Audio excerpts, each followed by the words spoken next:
do it. circulation pattern, which is That's typical of fine, estuary, but they're which cannot inherently last over promoting a and regional this further complicates organization, the and I've got movement two of questions. sediments and pollutions in the One is, harbor. why haven't As we you done can it see in already? this figure, That's fresher number one. surface waters You know, flow what stopped outwards them? towards the harbor, And while number two denser is, why bottom do they waters need flow Mealpass inwards support towards the to push this deposition. idea So this can forward? I mean, lead they to can just do pollutants it, initially right? leaving the I mean, harbor, but UBC as is they a very change into wealthy heavier university. pathogens, they're UVic is pretty gonna wealthy. Ocean Networks Canada has vast and probably the resources. most interesting finding of this is Why that do they need having Mealpass completely support to do reversed this? water So events, what is the Mealpass having role? large negative impacts on the environment. Is So that to knowing connect this them is nationally, extremely or important what is for their role? But the it's not clear to me environmental why why they need Mealpar and how it fits with Mealpar's mission and vision, because I don't think Anyways, it's on our mission additionally, to circulation help patterns also individual influence regional vertical entities get retention and organized, in the harbor. but rather to Areas connect like them the on a Bedford national Basin and scale. Northwest That seems Arm to receive be higher to me what concentrations of Mealpar is particles about. due to their slower washing times. Yeah, And this no, is important because that's this where my differential mind retention is as highlights how well with pollutants and sediment accumulation are not I evenly also find distributed that across the harbor. And this again is last crucial couple for days I've been understanding the finding movement it and impact interesting of that when you materials go in the through the harbor, OFI especially again looking website at and port Ocean impacts. Supercluster Particles as get into the well, Bedford Basin and Northwest Arm, go neither one downstream of them reference Mealpar as a Alrighty, now partner onto biological or communities. So anything, as you recall and from my method, I it just looked at seems multiple like we would sources, have been an OBIS, obvious iNaturalist, divers, the connect literature. point And somewhere this is along the largely way. because very early Been on, a I lot of realized issues, that and our also, understanding of you'll get all my biological feelings here, but communities is we had a very big limited. problem with DFO as Therefore, well, many of these findings, again, are more where, generalized, and it's especially really with the UN findings Decade released from and more Orca, thorough but research especially with the UN focused Decade, specifically on they biological didn't involve us.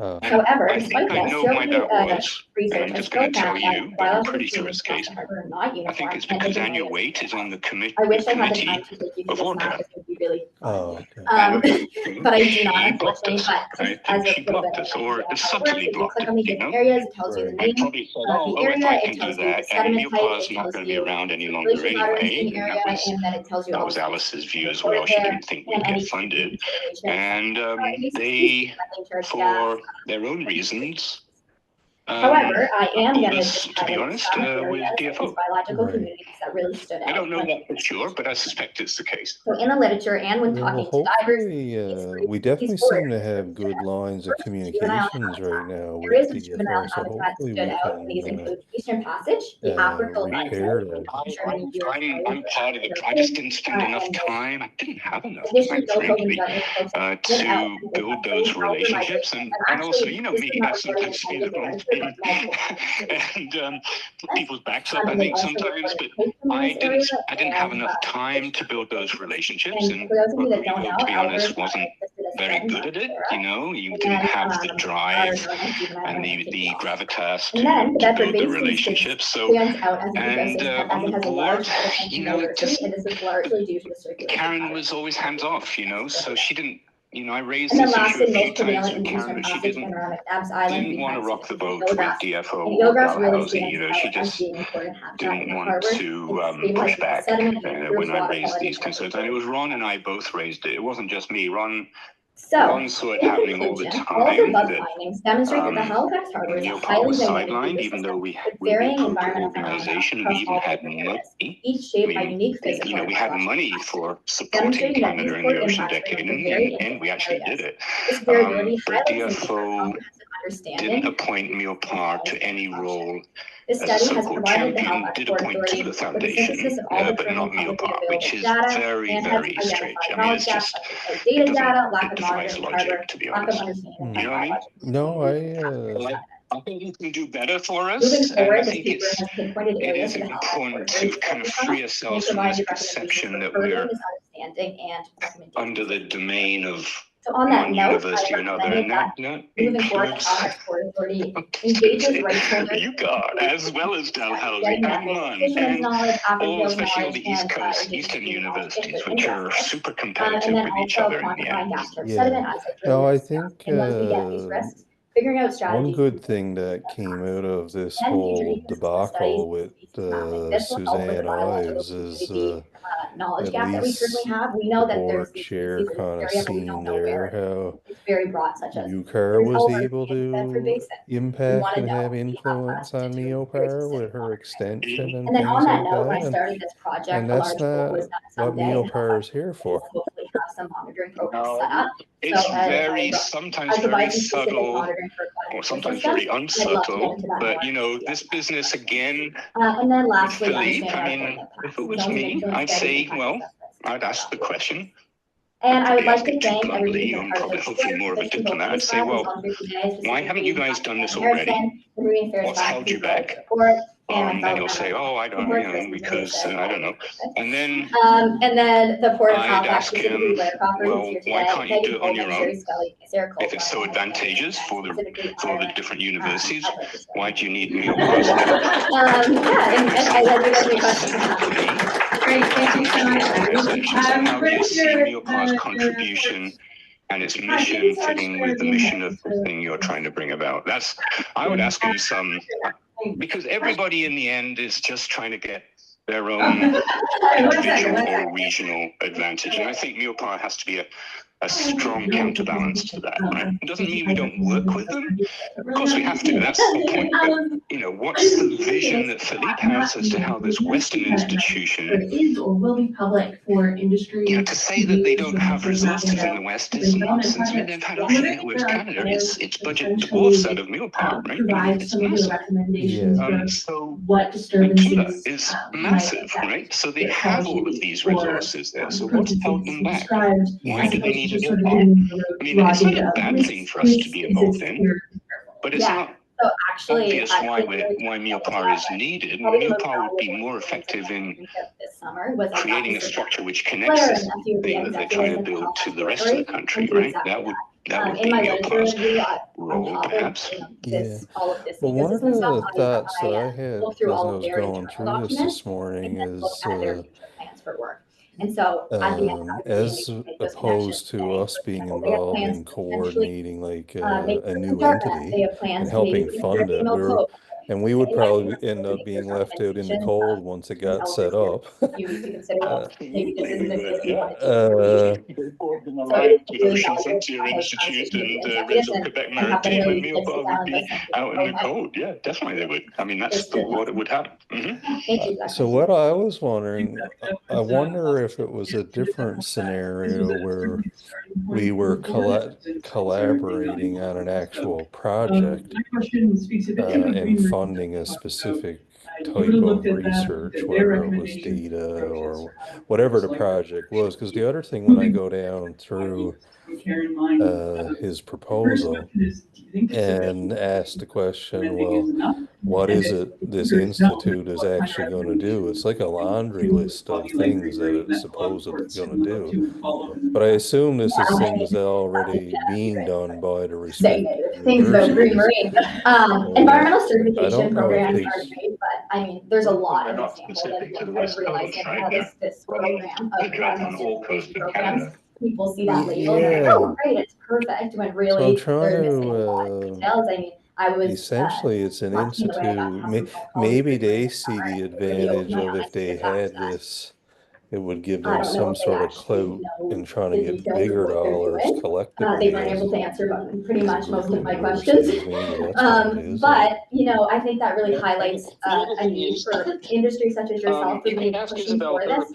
She'll have her opinion on this because we struggled. We funded a project through Mealpar called Oxynet that Philippe ran. Actually, he ran 2 or 3 projects. He's very smart, right? And he's very dynamic. He's got lots of great qualities, and he's a good person, But we supported Philippe for several years in a big project called Oxynet, which was meant to look at coastal deoxygenation.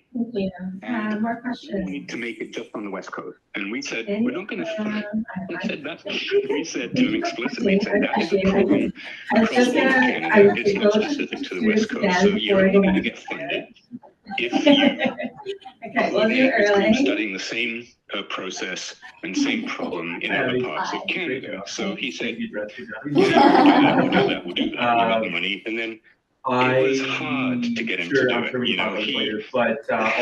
can ask Isabel her opinion, but we had to work really hard to get the across Canada aspect of the collaboration actually done. We actually almost have, I think at some point we threatened to withhold funding until certain deliverables were met, like a workshop and things like that, because he was using the Mealpar funding to promote a specific agenda, which wasn't really Mealpar's agenda. I would expect, yes, because this study was done in 1990. Isabel can tell you the history on that one. She spent a lot of time actually on that yes, time so they trying definitely to should get be the considering program that, to meet because its deliverables. anytime you're entering in We these had spots, several RMC discussions. I think Brent will probably remember them as well.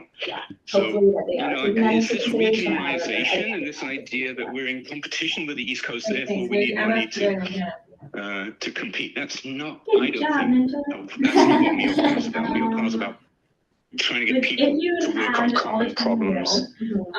in terms of different rights holders and stakeholders, And we that's know that kind CPAW of has this really strong the support hook network. that this doesn't have right There are now. some It's diverse more about a recruiting, but I know regional that you all are friends coalition. from Harvard. And in terms What of is different rights holders that you the spoke problem we're trying to fix here? about, who would you have, again, if you had Yeah, I mean, I don't think, if you look at the proposal we got Definitely funded on the local like SSF, members and groups in the we were community, also pretty local explicit tournament. about this A problem group that and stood what out to me a MUPA's lot was the African contribution would community, be to because the addressing it. African And and this is what the CCA report was all about, is the coordination gap across Canada.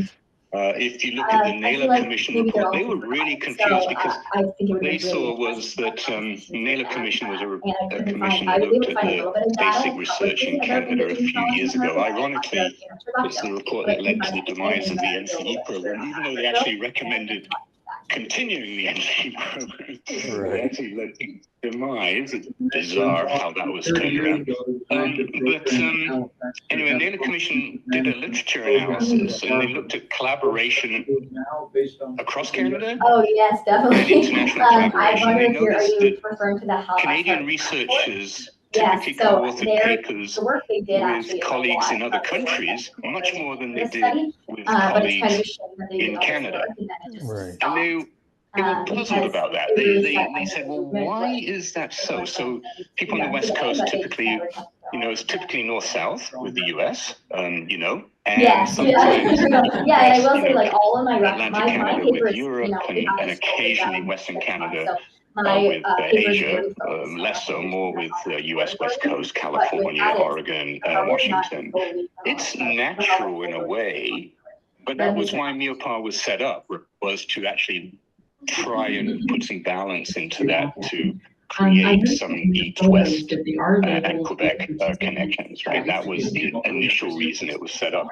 And so the NAILA Commission said, well, we don't really understand why this is, but it's really obvious to all of us working with you guys, because if you share with other countries, so originally, you get your national funding and you supplement it with funding from other countries, and you're great, you get all the money. If you're forced to share it with your Canadian counterparts, you're diluting your own power, and you're also working with other Canadians and the prestige for Canadians. So yeah, I went back through ethics approval, resubmitted the whole this even thing, with DFO scientists, resent them the forms, is and how I many had, I papers still are have some published divers with that are Americans I or sent them with different Europeans. forms. It's really, really bizarre, Not, but like, it's this the diver's way name is it works in not Canada. actually So that I've always felt but MUPA is, that's their a diver natural name. tendency. You can't That's their really, name in the dive you community. can't That's really, the name they wanted. you can't So really I stop gave them the it. choice It's for just whatever name they natural. It's wanted the to way people think, and represent it's it. And natural. this diver But we can specifically has be been a like so amazing counterbalance in to my that in project. MUPA, just So to excited, and the dive community's excitement. we're probably about the only organization that actually is a counterbalance to that, to be honest. Yeah. I mean, we Do have you one have more. I can search it up, I guess. It's probably public, but that NAILA Commission literature review, you don't have that on your desktop by any chance, do you?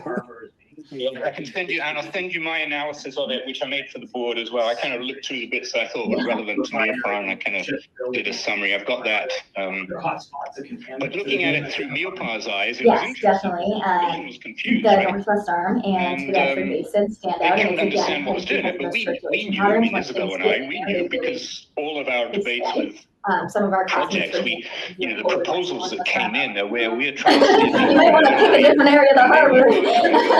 But yeah, there is. It was very familiar to us, and we could see it, right? So, Amazing. Thank you so much, Abby. I'll let you get to your statement. I And appreciate Krista, the thank quick you for the chat question, and to all get the my folks mind here joining on prepared for Zoom. this Thank you. meeting, Just a and reminder, we'll to see please you mute soon. yourself if you're on Yeah, Zoom. we'll see you soon. And again, that's my philosophy. You can hear the. Zoom. Even though I wasn't born in this country, you can hear the frustrated Canadian a little bit in some of my attitudes, but I just think there's a kind of a happy medium there. I don't see what Philip is trying to do is wrong. I think it's actually a good thing for him to do. But my question is, if it's that good an idea and that beneficial to the West Coast institutions, why haven't you done it? I mean, it's a really, what has stopped you? Yeah. All right. No, I'll definitely Last ask talk him a of few today, scale of questions silver? and keep No, not of keep today. asking. Long day, Pat, long day. Of this morning's session, and then we'll take a break. He's a smart guy. So Caleb's work is charting the progress on Yeah, ecosystem-based he management definitely will push fisheries and back too. National He's Division very 4X. Integrated fisheries management plans through emphatic the about lens it, I of guess is a good way to describe him. You know him, obviously. So, all those resources went to the East Coast. You can just say, well, wait a minute. What about Ocean Networks Canada? You can look at their budget. It's massive. It's massive. And you'll say that's different, which it is. And yes, And then you can say, well, what about Tula? And so so what first I'd like is to just the problem on the West Coast, right? You can see in Quebec, they're much better organized, right? They are much better organized, but they've done that themselves. And a supervisor, and I feel very Yeah, blessed. I don't know if Tula is fair to be lumping in because that's a rare separate can of worms there, isn't it? With just where there's a private donor. And also Dr. Sandra Eager, who is my second reader. It sounds like he's not And finally, I'd like to thank Canada, we've got, I mean, it's not private, and but also we've my got friends and a family provincial rivalry which kills us all the navigate time, right? As you easiest know, way, right? and I It's really appreciate it. now than it used to I'm be very when I thankful first to came. The rivalry between Newfoundland and Labrador and the rest of, the rest of the Atlantic Canada was terrible, right?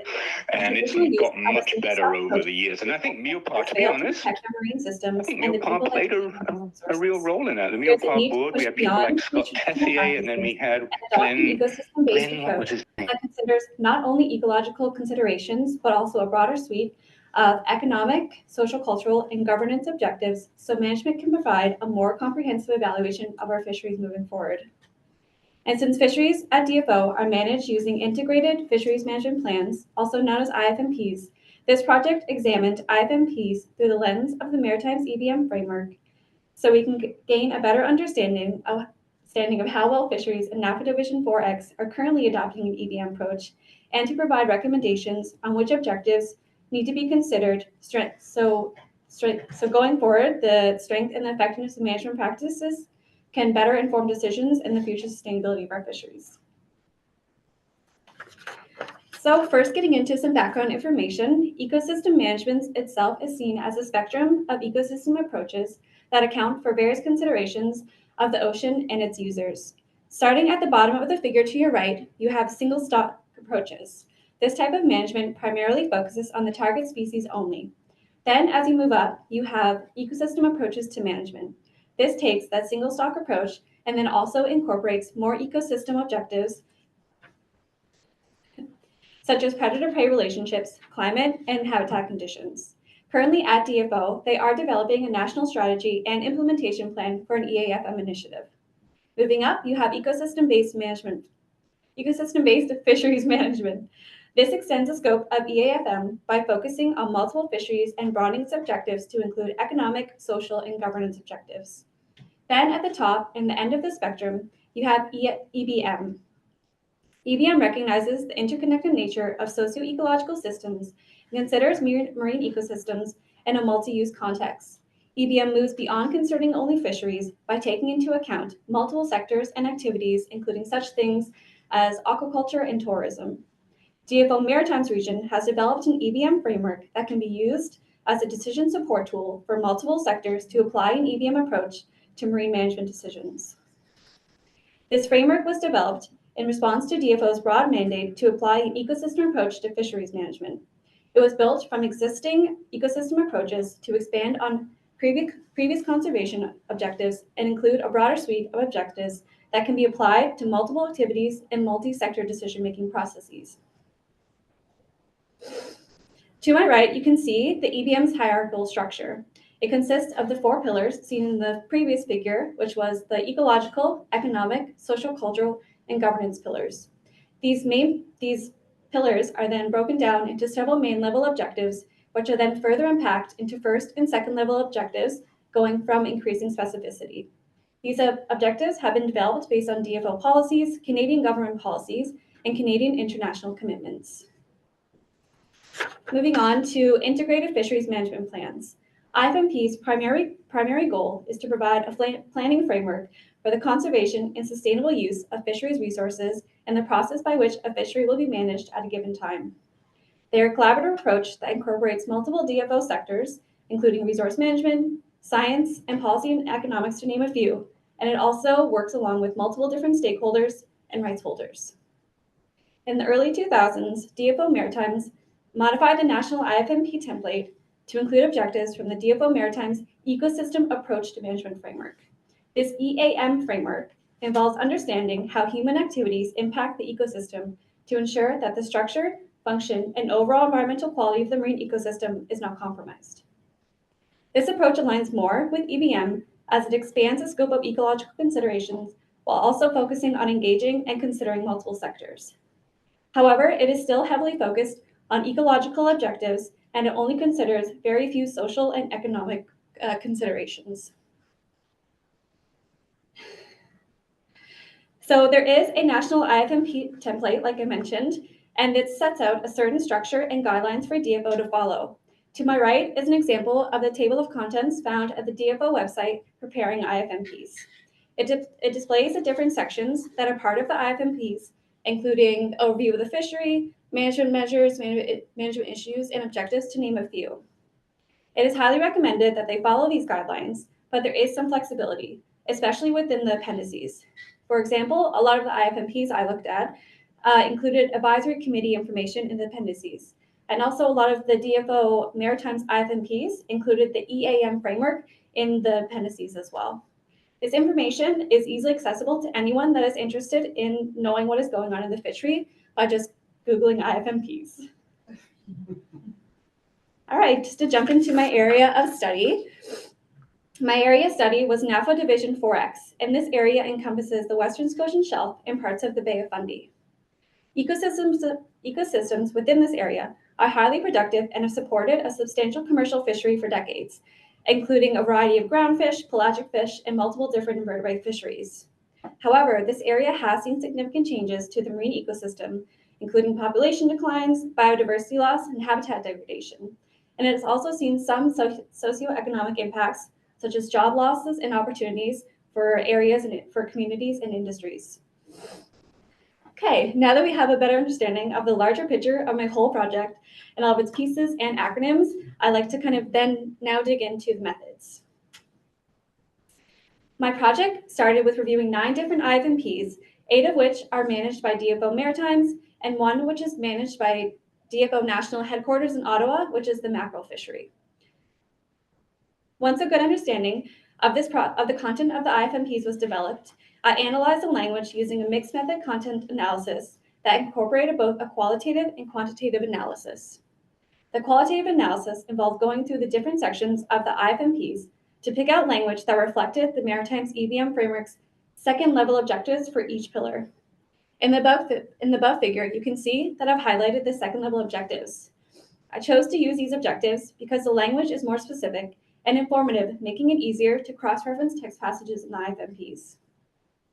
And then the IFMPs were also broken down into the above format. I use an Excel spreadsheet for easy transition and preparation for my quantitative analysis. So using the information found from the qualitative analysis, I quantified the inclusion of the second level objectives by scoring them using a 4-point Likert scale, which is to your right here. I analyzed the data in 2 ways. Firstly, using language found in the 3 sections IFMP objectives, management issues, and management measures, they were given the management action score. I then did another analysis using the other sections of the IFMP and called this the content score. And then scoring was done using the second level objectives and aggregated and averaged up to the main level objectives. So now into my results. So using the scoring method mentioned in the previous slide, these tables represent the results from the main level objectives. One table represents the content, the other the action. And at the top, you can see the 9 different IFMPs that I reviewed. And then on the left, you see the 4 different pillars and their main level objectives. Now getting into the individual ecological pillar results. For the For the ecological pillar, it scored the highest in both the management and the content analysis. And overall, in the blue, the dark blue, you can see that productivity scored the highest amongst all of them, whereas biodiversity also scored high, but it varied. And then moving on to the economic pillar scored the second highest, but scores were still relatively low for both the management and the content analysis. Key findings showed that most IFMPs reflected prosperity second-level objectives under the economic sustainability objective, but lacked information on economic equity and economic efficiency, especially when it came to second-level objectives that reflected economic values and economic opportunities and benefits for communities and industries. For the social cultural pillar, it was least covered and scored the lowest. Most language was found in the other sections of the IFMP, known as the background information, and it lended to higher content scores. Key findings showed that IFMPs had strong language that reflected Indigenous and FSC fisheries second-level objectives under the main level cultural objective, but it lacked other cultural main objectives, and it lacked health and well-being and sustainable communities objectives. And finally, for the governance pillar, language is also mostly found in the other sections of the IFMP, which is the background information, and it received a higher content score like the social cultural pillar. Key findings showed that most IFMPs covered legal obligations and commitments, especially when it came to mentioning the second level objectives related to policy and legislation. And it lacked information on governance structures and processes objectives, and including those that related to climate change, inclusivity in decision-making, and different knowledge types. All right, now getting in, so from this results, some of the recommendations I found for EBM second level objectives for IFMPs to incorporate and consider are the following. For the ecological pillar, I found that they should start to consider population structure and genetic diversity, considering that overfishing is a huge issue and it can lead to genetic diversity and alteration of population structure. It's important to consider these objectives to conserve ecosystem resilience. Further, they need to consider invasive species because it can cause population declines due to competition for food and space, and it can also cause socioeconomic impacts such as disease and productivity reduction in fishing sectors. For the economic pillar, IFMP should incorporate objectives that speak to employment opportunities and promote and support economic opportunities and economic sustainability for communities and industries. And this is in connection with the social cultural objectives for sustainable communities. It should consider livelihood objectives to help build resilience and sustainability in these industries and communities. IFMP should also need to incorporate objectives that reflect economic equity, as it was unclear how equity was distributed in terms of access, benefits, and use. So clearer objectives on equity can help build management strategies that balance desire for all stakeholders. For the social culture pillar, it should incorporate objectives that foster the well-being of individuals, households, and communities related to aquatic ecosystems. Well-being objectives can provide an understanding of what is important to people, communities, and societies, building a stronger understanding of what is important to relevant parties. And then finally, for the governance pillar, objectives related to climate change, including adaptation and mitigation, need to be considered because failure to acknowledge and plan for climate change can impact fish stocks. IFMP should also expand their information regarding procedural equity and inclusivity of governance structures to promote appropriate collaborative and inclusive governance. Understanding the roles and responsibilities of relevant parties and whether there's full and meaningful participation in the decision-making process can help foster transparency and address conflict in IFMPs. Thank you.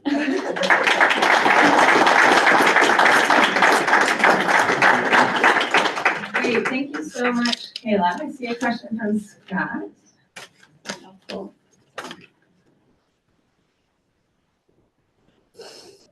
For your presentation, it really, I did a policy proposal to science policy this year, basically outlining what you kind of described.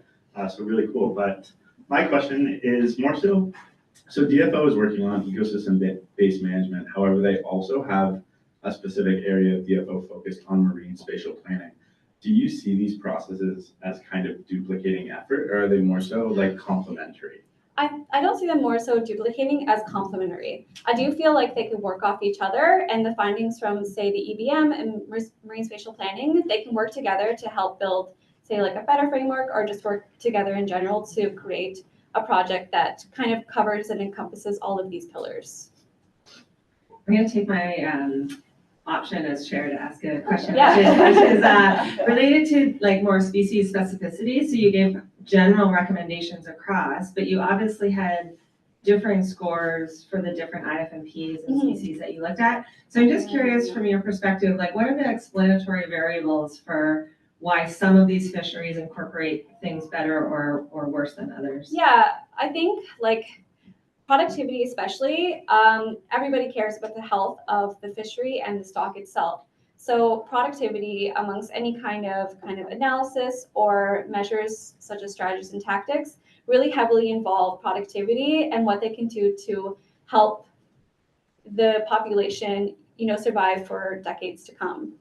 And I found amongst all of the IFMPs, a lot of them did have objectives and strategies and tactics that were involved with productivity, including quotas and also, hard measurements, like you can't catch lobster underneath like so many millimeters, or you can't catch lobster that are buried. They had all of these tactics and indicators in place so that the population would, survive, like I said, many decades.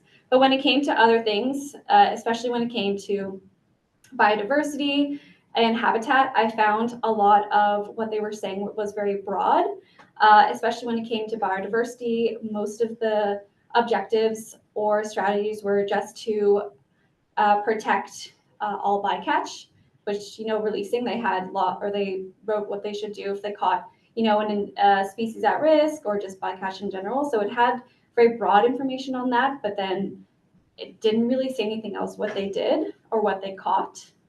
And then other than that, really only, there wasn't very much information on the other pillars. It was very broad, and a lot of it was in the background information, just a statement. There were some strategies related to economic prosperity, which is also an objective in the EAM framework. So it's not surprising that that was included in a lot of the DFO Maritimes IFMPs.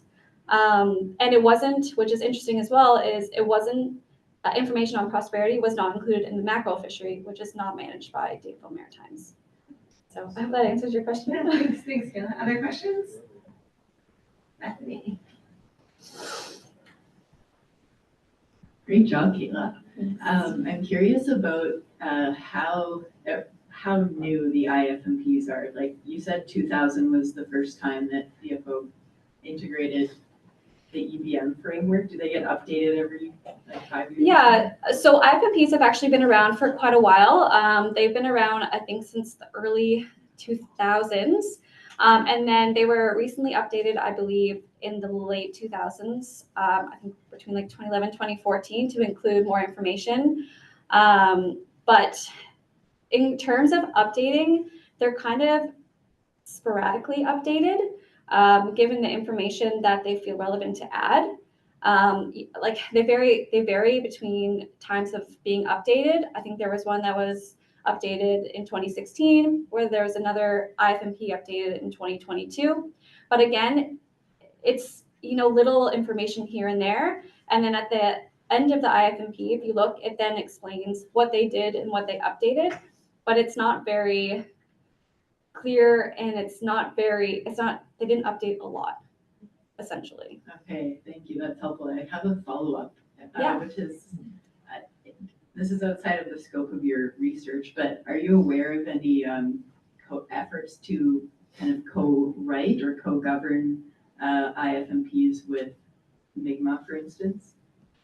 I'm not 100% sure on that, but I do know, like, as they were developing this EBM framework, they did have meetings and consultations with Indigenous groups and Indigenous people to be able to get their perspective on how they feel about the cultural objectives. And there are co-governance within some of these fisheries as well, and I hope that they, consult and consider Indigenous perspectives as well. Great, thank you very much, Kayla. Well done. So that closes our first morning session. For those that are staying, we'll be back at 11. For those that are leaving, thank you so much for joining us. I'm not sure if Alida was online. She was great, yeah. Big thanks to Alida Bundy at DFO, who has many years of continuing to supervise and students who work with Marine here. I hope you enjoy this break. As mentioned, there's some coffee and refreshments at the back, 2 all-gender washrooms, I guess, to this side, Max had said. And yeah, thanks to everyone. It's been a wonderful start to the day. Oh, fearless leader, do you have that announcement? No. Okay. Enjoy your break. I think I found out where to stop. Give me 3 seconds. Oh, I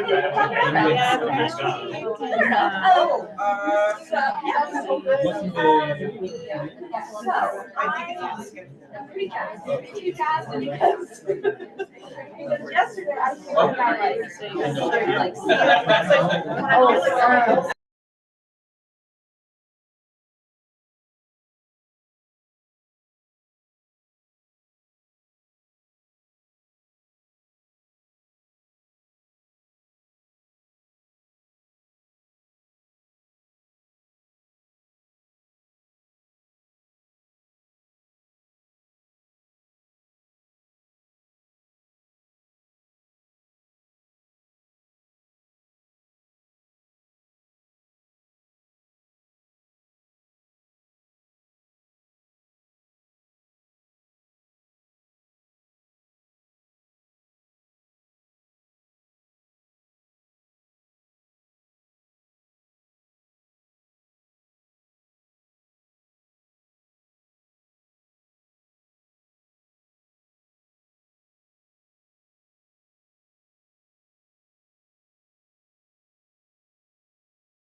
kind of playing and coordinating actions together to help promote stock recovery?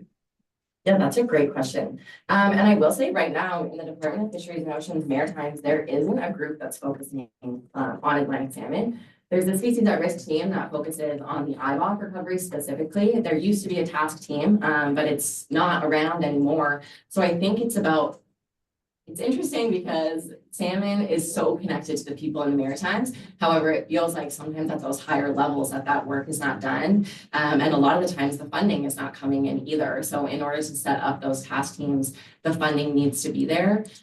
We see examples though from like federal agencies like Parks Canada who are putting a lot of work into doing those things. And I think Fisheries and Oceans could definitely learn from that as well. At the end of the day, I think it's sometimes hard to get through a lot of these like stock assessments and mitigation techniques if you don't have the funding. So I think it's about recognizing that and moving forward there.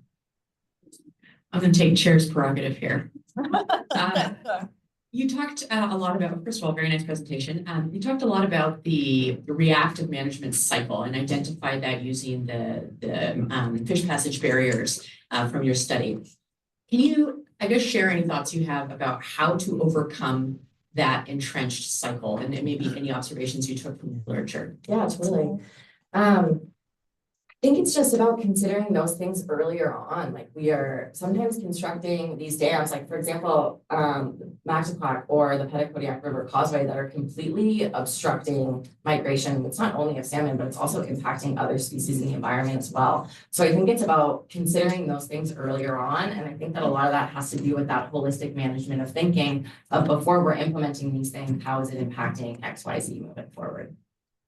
Thank you. Michelle? Hi, Ireland. So your presentation got me thinking about this idea of salmon as having, oh, I really don't like hearing my own voice. Having these kind of social and cultural values. But obviously, as they are extirpated, most people don't get to have an experience of salmon and to kind of intergenerationally pass on those values. Is there a point at which that stops, and how do you see kind of what enablers do you see building in to continue having that kind of social value? Yeah, totally. I think there's a lot of fear in a couple of the papers that I've read that were focused on Indigenous communities. A lot of people in the communities don't remember a time or weren't alive in a time when Atlantic salmon were extremely abundant. So I think that there's a lot of fear that as we start to see these numbers dwindle, that there's not going to be that connection anymore, and that's what drives conservation.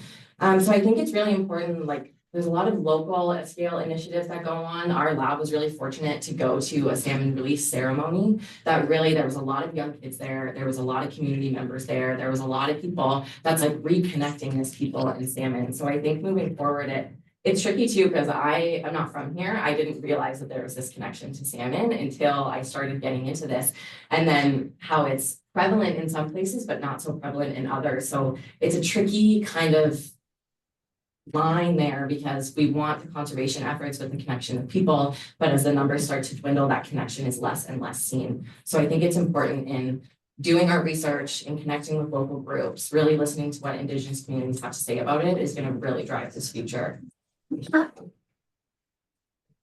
Your last answer. Great, thanks. Last question. Thanks so much, Island. That was great. And just a question, I guess maybe it's like Sarah speak, but like, what is the recovery potential and feasibility of this particular substock of Atlantic salmon, and like, are we not recovering as quickly as we should be, or is the recovery potential actually really low, and thus like there's no expectation to be doing magnificently in this? Yeah, it's actually honestly, like for lack of a better word, it's kind of depressing when you read a lot of it. When you read a lot of these recovery potential documents that are saying this one study was taken from IBOF recovery document was done in 2008 that said without the intervention of enhancement programs or live gene programs that are run by the federal government, the entire population would have been extinct within 10 years. So that would have been 2018. So the fact that it's 2024 and we are still working towards this says something, but it's also hard because we're not seeing the return rates that we want to be, specifically with IBOF salmon. The numbers are a lot lower than I think people want them to be. But while that social and cultural connection stands, I think people are going to keep pushing for conservation until it's something that they can't do anymore. Thank you very much.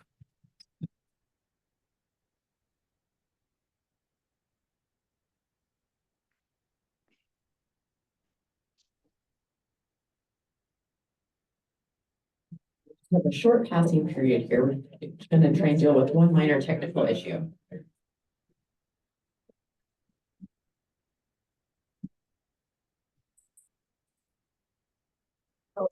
Yeah.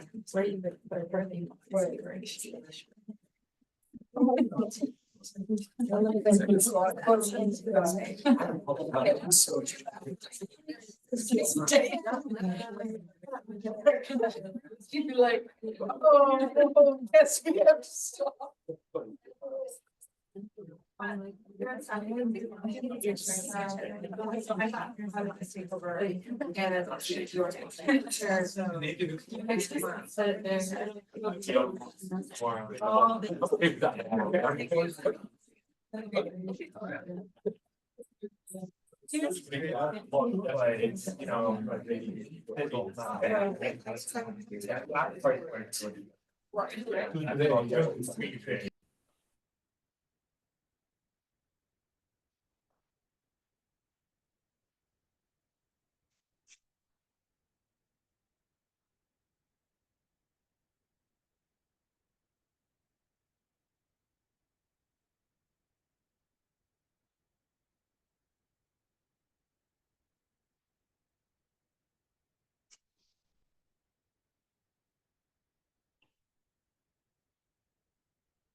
Labrador. It encompasses 72,000 square kilometers of land and over 45,000 square kilometers of adjacent waters called the zone, which you can see in the map here. So the waters are equally as important in that state. There are 5 coastal communities which are only accessible by plane or ferry within the Natsivit, and most of them don't also have cell service. And there are 2,500 people throughout these communities known as the beneficiaries of the Labrador Inuit Land Claims Agreement, and also the Land Claims Agreement was formalized through the Labrador Inuit Land Claims Agreement in 2005. And and the people throughout these communities are primarily of Inuit descent and also of European settler ancestry. So now I'm going to talk about Atlantic cod, which will be a primary focus of the study. Atlantic cod live off the coast of Newfoundland and Labrador, and they are a migratory fish which overwinters and spawns about 100 miles off the coast of Newfoundland and Labrador, and then migrates inshore in the summer, following their main fish, which is capelin. Has Ireland cod already was presented? once a very abundant fish population off the coast of I've Newfoundland had a and hell of a Labrador, time but trying to get tragically in. due to I- overfishing from I increased just technology, hear, including vessel sizes and voices. I fishing don't gear, hear cod pictures of the collapsed, presentation or which was anything. very tragic. And there was a moratorium put on the cod fishery in 1992. It was also important to mention that the collapse happened roughly from the north to south. So in places such as Maine, which you can see there in the map, which is the northernmost community in Nunavut, they experienced the cod collapse So much you sooner than get good places in reception. southern Labrador and in Newfoundland. So they experienced the collapse in No, as early as probably the I 60s. clicked on a thing and And it then it said versus with the participant, south, and the same with the and recovery. it looked like Cod the population had been names that recovering were much slower added to in the the north Zoom. compared to in the south. Your name was And on there, but in, my name wasn't on. Corey's name was on there. 2024, DFO announced So I don't an know. exciting reopening Unfortunately, of the commercial it cod didn't fishery look for northern Yeah. cod, which are the Okey-dokey. population that See you later the today. stock that lives within the North Atlantic Fisheries Management Divisions 2J, 3K, and 3L, which are the divisions you can see there on the screen. It's important to note that 2J is adjacent to some of the communities in Nunatsiavut, as well as 2H and 2G are adjacent to Nunatsiavut. I'm quickly just going to show you these graphs that I made with the landings data of cod from 1950 to 2023. And I just really want to highlight how in approximately 1968, there was over 400,000 tons of cod landed in Division 2J, which is adjacent to, which if we go back, is adjacent to Maccovic, Postville, and Rigolet. And then on the graph on the right, you can see in 2023, there was approximately 2,500 tons of cod landed. So while landings are increasing, it is still just a drop in the bucket to what the landings once were. So now moving into the purpose of research. So Atlantic cod is not currently listed in the Labrador Inuit Land Claims Agreement, meaning that the Nunatsiavut government has less management jurisdiction or authority over the management of Atlantic cod, and demonstrated attachment to the fishery could help strengthen Nunatsiavut's priority in the commercial cod fishery. So the first purpose of the research is to document and demonstrate historic and modern attachment between the beneficiaries of the Labrador Inuit Land Claims Agreement and cod or the cod fishery. The second purpose is to develop recommendations for northern cod management in Nunatsiavut, including a designated allocation, and to develop recommendations for future research of northern cod in Nunatsiavut. So now I'm going to move into methods. This was a qualitative study, and I was only able to go to one community in Nunatsiavut, and I went to the community of Maccovic, and there's just a picture of me in Maccovic. I was really thankful to have the opportunity to go there. It was such a beautiful place. Can't even describe it. And the people were amazing. And I interviewed 15 participants. Their identities were anonymous, and they each signed consent forms and were provided an honorarium for their very valuable time and knowledge. The interviews were done in mid-July over the course of 2 weeks. And the age range of participants was 43 to 86 years old, with a mean age of 68 years old. There were 2 female participants and 13 males, and the interviews were 25 minutes to 1 hour long. The participants were recruited using a snowball or opportunistic sampling method, which basically meant that I would meet one participant and they'd say, "Oh, you should really go talk to my friend down the road. He knows so much about cod." And that was a really great way to go about it. And then for the analysis, the way that I did it was data reduction. So looking at codes and themes throughout the transcriptions and then I did data display. So organizing those into kind of visuals to help understand where things were going with the data, and then finally drawing conclusions, and I'll show some of the visuals that helped to build the recommendations.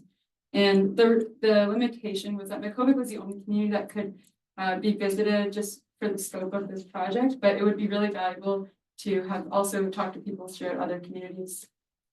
So to establish the attachment, it was important to understand kind of how people perceived COD over time.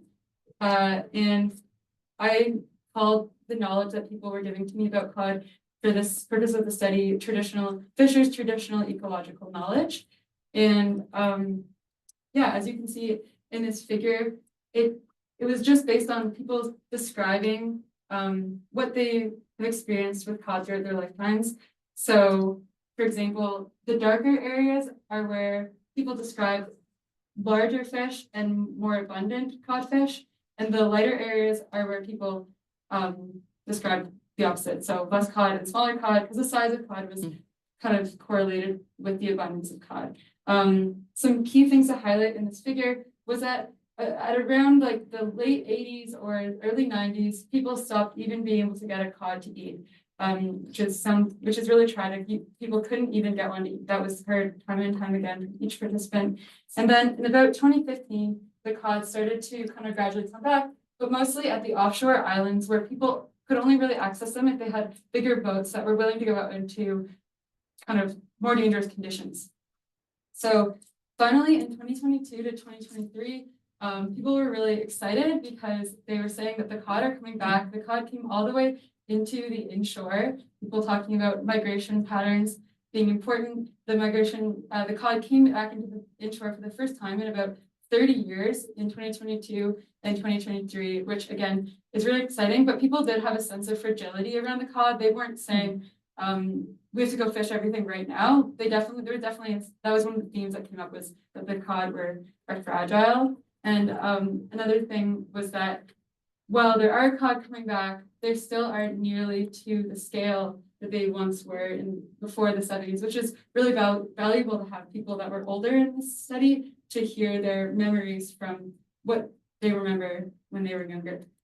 So now moving into the historical attachment to cod. In the previous diagram, I just showed the timeline of the historic timeframe that I established, which is before the moratorium, roughly. And the five main themes that presented themselves in terms of the historic attachment were livelihood, family, subsistence, community, and culture. And for example, with family, people would say things such as, my great-grandfather, my grandfather, and my father all fished for cod. So it was multi-generations of family members fished for cod. Each participant ate a ton of cod growing up. It was one of the staple parts of diet in Nunatsiavut. And many people attributed to the reason Makovic actually being settled where it is to the proximity to the cod fishing grounds. That's how Makovic started, was a cod fishery, for example. And also 73% of participants had previously participated in the commercial fishery, and all of the participants had participated in subsistence, and most participants had fished for cod, as well as also worked at the Makovic cod or fish plant processing cod at some part during their life. So now onto the modern attachment to cod. After 30 years with barely any cod in their local waters, people still had a very strong attachment to cod. That picture there is from a participant showing me the cod that they caught in 2023 for their winter food, and 100% of participants have been eating cod in recent years. In terms of culture, I really wanted to show these pictures of cod pitsik and shiba, which are two foods that people are like a local culture of food that are in the Tutut words that people have been making for generations, and really demonstrate the cultural importance of cod. And even after 30 years, people are still making these two local ways to prepare cod. And yeah, the one on the bottom, cod pitsik, it is a really great way to preserve cod. It's really dry, and then people would bring it out on the land with them to eat.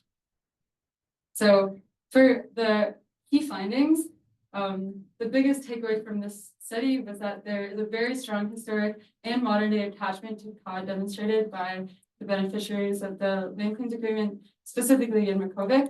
And some of the hopes for the future of the cod fishery was also talked about during this study by the participants, which was very valuable for the recommendation section to have their input, such as they would like to have a small boat fishery available for cod, which means that the cod really would have to continue coming into Invaded Shore because that enabled a small boat fishery. They would like to see cod processing infrastructure in Nunatsiavut, and their opinions be listened to. Not one participant that I talked to had ever actually provided input about cod to any sort of scientists. So yeah, and they don't want the fishery to jump the gun.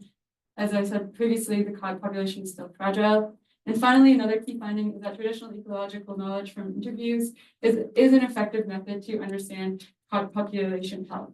The people that live there know so much about the cod population.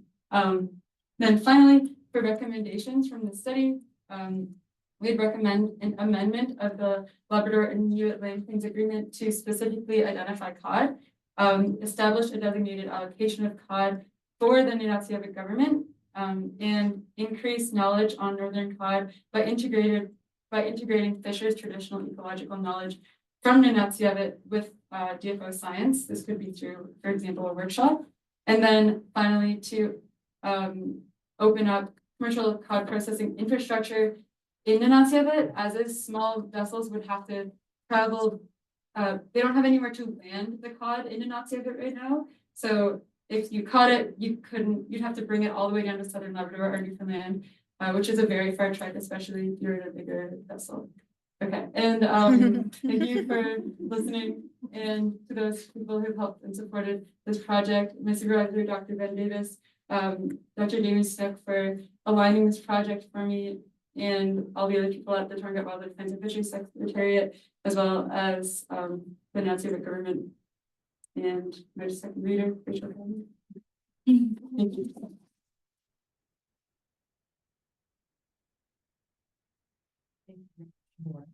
Just as a reminder to all listeners online, if you are not muted, please do mute yourself so others can hear. Are there any questions for Laura, please? Start with Emma here. Sorry, start with MMM Cohort, Emma. Thanks for a great presentation. My question is, when you were living up in Labrador, what was the most impactful experience that you had in relation to? Can I ask you to repeat the question out loud for our online audience, please? I'm gonna ask what my most impactful experience in Labrador was in relation to cod. I really thought it was cool hearing about the people, the younger generation who have never fished for cod in their whole lifetimes, but of course their parents or their grandparents had, and the excitement that participants talked about. I got to take my grandkids out cod fishing for the first time in the last few years, and they count the codfish. I caught 5, but which is so funny to the older generation because they used to count them by tons or pounds, I guess. Yeah. Thank you. Other questions? Come to some folks who haven't asked any yet. Go ahead. Hi, Laura. Great presentation. Given that the moratorium is now open again, do you feel do you feel like this will impact the people of Nunatsiavut and also the inshore fisheries in a positive or negative way? Yeah, I think it has potential to influence the inshore fisheries positively if, as a lot of the participants said, management doesn't jump the gun or things don't keep progressing too quickly. This year, the total allocation in Canada was 18,000 in the 2J 3KL fishery. Last year, I believe it was 12,999. So the stewardship fishery was still quite an active fishery up until this year. So far that increase isn't in my opinion, that huge, but as long as the management continues to be careful, it could be positive impact. Georgia? Thank you. Great presentation, Laura. I really like the inclusion of the pictures that you use. I just wanted to know what surprised you the most about your research. I guess in terms of like people's perspectives, specifically from interviews, like what was the most sort of surprising like theme or comment that you received while conducting the interviews, if you're allowed to say? Good question, Georgia. That's a hard one. I don't know, it's surprising. I think just like all the possible ways that people have come up with to eat cod, because that was a big part of like also the culture, which I identified in the paper, was that people didn't waste any cod. So, and also the Huskies used to eat cod as one of their like main parts of their diets as well. But yeah, just all the different creative ways to come up with it, to eat it was really surprising and also really interesting. So. I think we have time for maybe one more question, Rachel.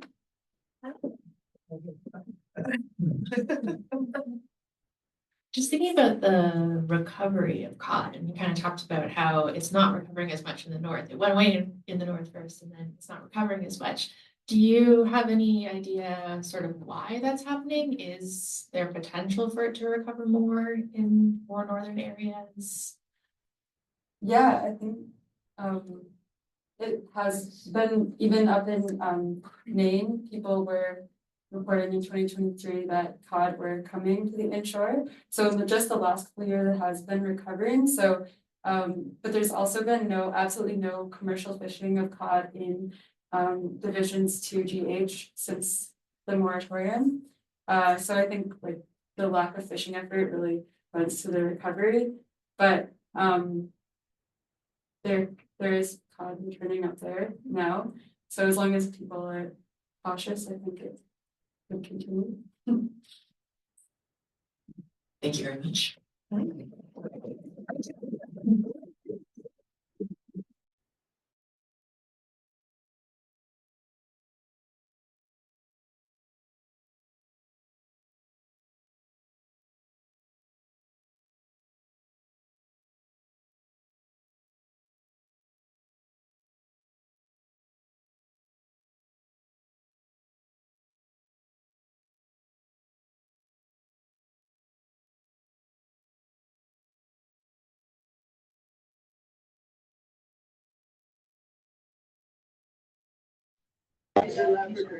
Okay. Sorry. Haley, can you just ask if people can hear us now? In the chat for me? I think I fixed it.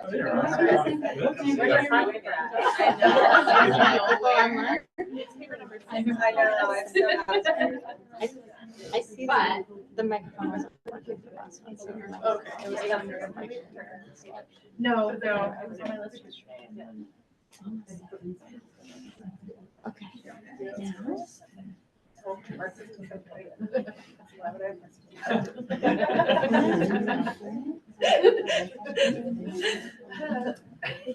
Yeah, I think we're good.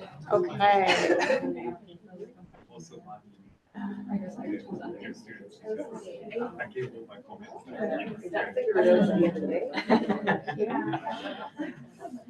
It's always smooth sailing for You're all good.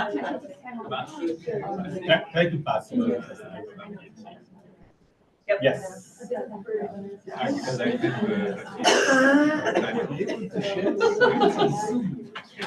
Big ways, big ways. All right, welcome to folks who are just joining us. Just one more reminder to please mute any cell phones or the devices you have in the room. And for everyone who's online, now is a great time to check to make sure that you two are muted. So our final presentation of the morning is Gita Somick. She'll be speaking to us about buffer zones in Canadian MPAs. Take it away, Gita. Yeah, so Hello everyone, as Hannah just said, my name is Geeta, and I did my project on buffer zones in Canadian MPAs, their design process to date, and future recommendations. And I was supervised by Maxine Westhead, Elizabeth Nagel, and Emma Murat.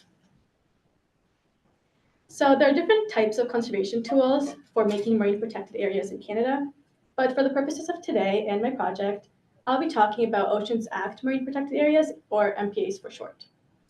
So for Oceans Act MPAs, existing guidance on their design process mainly focuses on the conditions within the MPA's boundaries. But surrounding activities remain, and edge effects can minimize an MPA's ability to achieve conservation objectives by altering species abundance and habitat along the periphery of an MPA, which basically shrinks its effective size. So to mitigate those external pressures and reduce the edge effects, some MPAs are designed with buffer zones. And for those who don't know, buffer zones are areas designated within an MPA that manage activities between the core areas of protection and the external pressures and anthropogenic activities on the periphery of an MPA. So this buffer idea sounds great, but the problem is that globally, guidelines on MPA designs that exist, such as the IUCN's guidelines for MPAs, are pretty outdated and only outline the general nationwide approaches that should be taken when zoning an MPA. And for some background, the IUCN is an international organization that works on nature conservation and sustainable use of resources. And currently, there's actually a global biodiversity target, which Canada is part of, to protect 30% of the Earth's lands and oceans by 2030. So with that goal in mind and the importance of protecting more marine space, it is also important to address that in Canada, there are actually no design guidelines on how to specifically design MPAs or their buffer zones.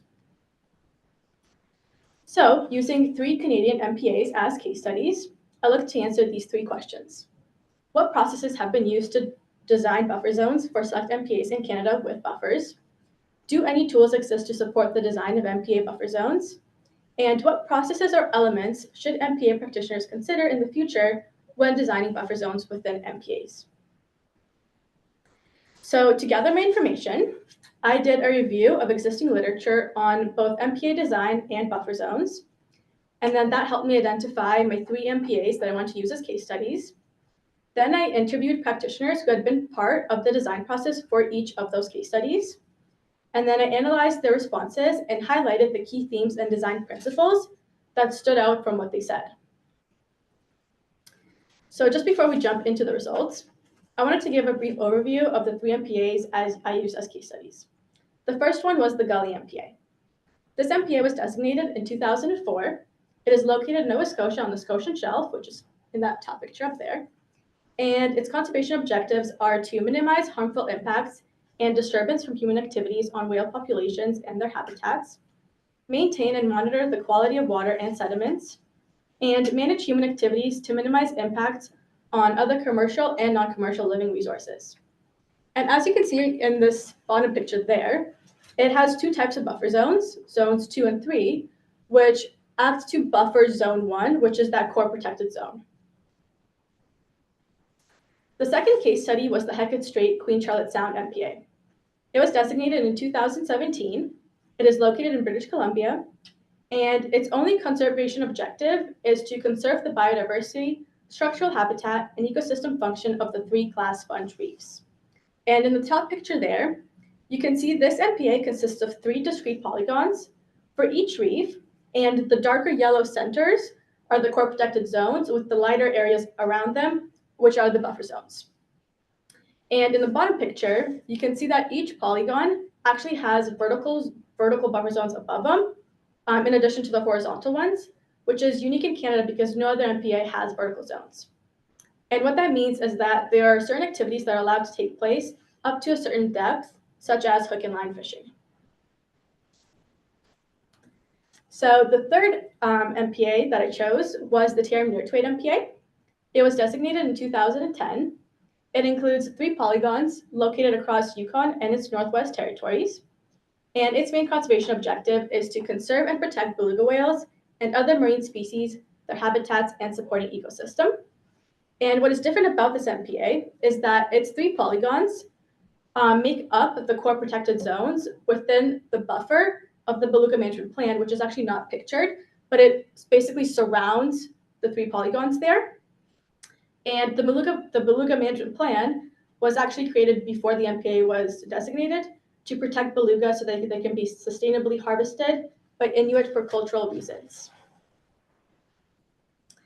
So after interviewing practitioners for each of those case studies, the 3 main themes or factors that played a role in each MPA's design process were external influences and the marine uses in the area surrounding the MPA, the design tools that they used, and the different boundary design methods or strategies.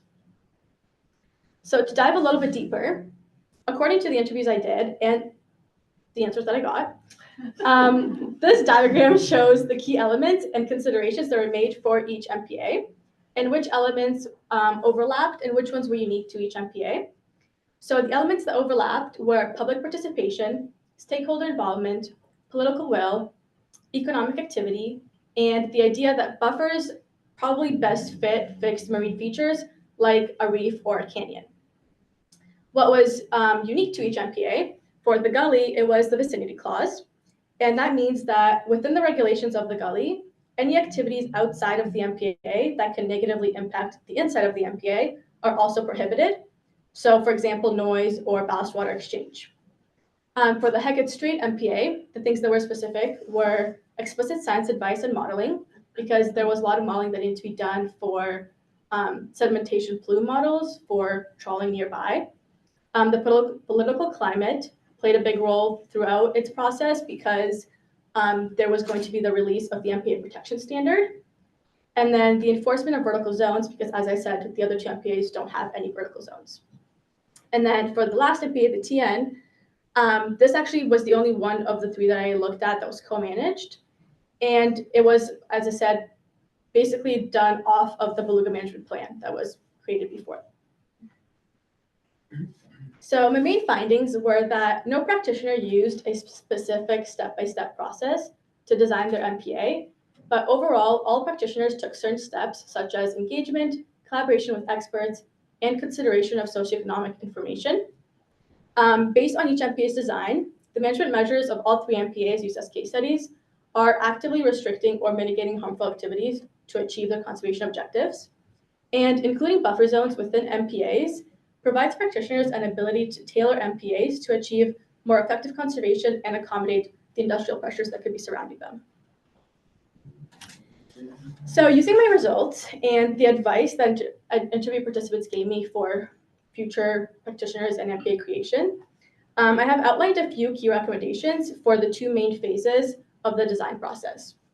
So before delineation and zoning actually occurs, practitioners should create a detailed process with guiding principles using marine spatial planning tools.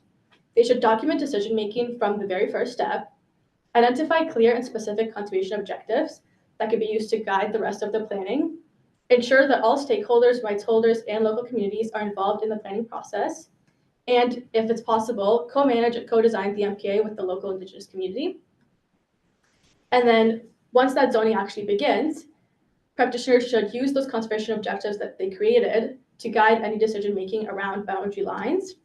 They should use scientific and expert advice as much as possible, utilize spatial analysis tools like Mark Sandwood zones, include buffer zones within the MPA, and if they are choosing the zoning route, if let's say like a no-take is not possible, they should create simple boundary lines and zones and not create too many that will confuse enforcement, and then refrain from the use of vertical buffer zones unless that enforcement can be guaranteed.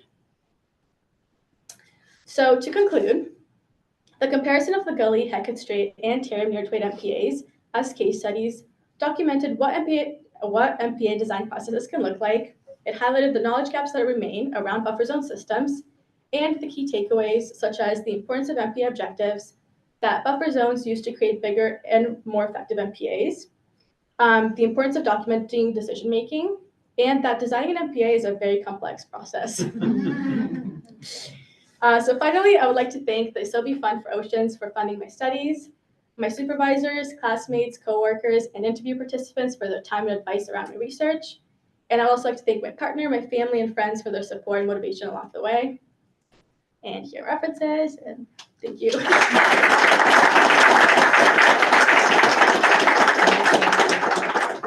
Thank you very much, Gisa. Oh, lots of questions. All right, well, we've got lots of time, so I'm gonna start with Abby over here. Thank you, Gita. Great presentation. My question is, you mentioned that there is no standardized step-by-step process across MPAs. So my question is, what do you think are the pros and cons of not having a standardized way of making MPAs across all of our MPAs in Canada? Yeah, so I think that's honestly, there is like the big pro is the fact that flexibility is important because every MPA is so different. Like even between my 3 case studies, the processes were completely different, and there was reason for that. It's because of all the activities are different, the conservation objectives are different. So like, I don't know if maybe the world would benefit from like an actual like step-by-step guidance for every single MPA should be created like exactly like this, but maybe a list of principles and like best practice guidance could at least make sure that all the necessary like boxes are checked and maybe create some organization and consistency across regions. But yeah. Come to Erling and then to Scott. Hey, Gita.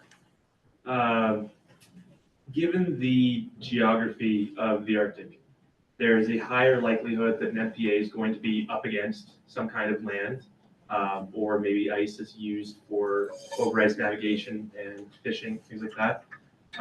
Does that pose any unique challenges that arose in your research in terms of forming MPAs up north?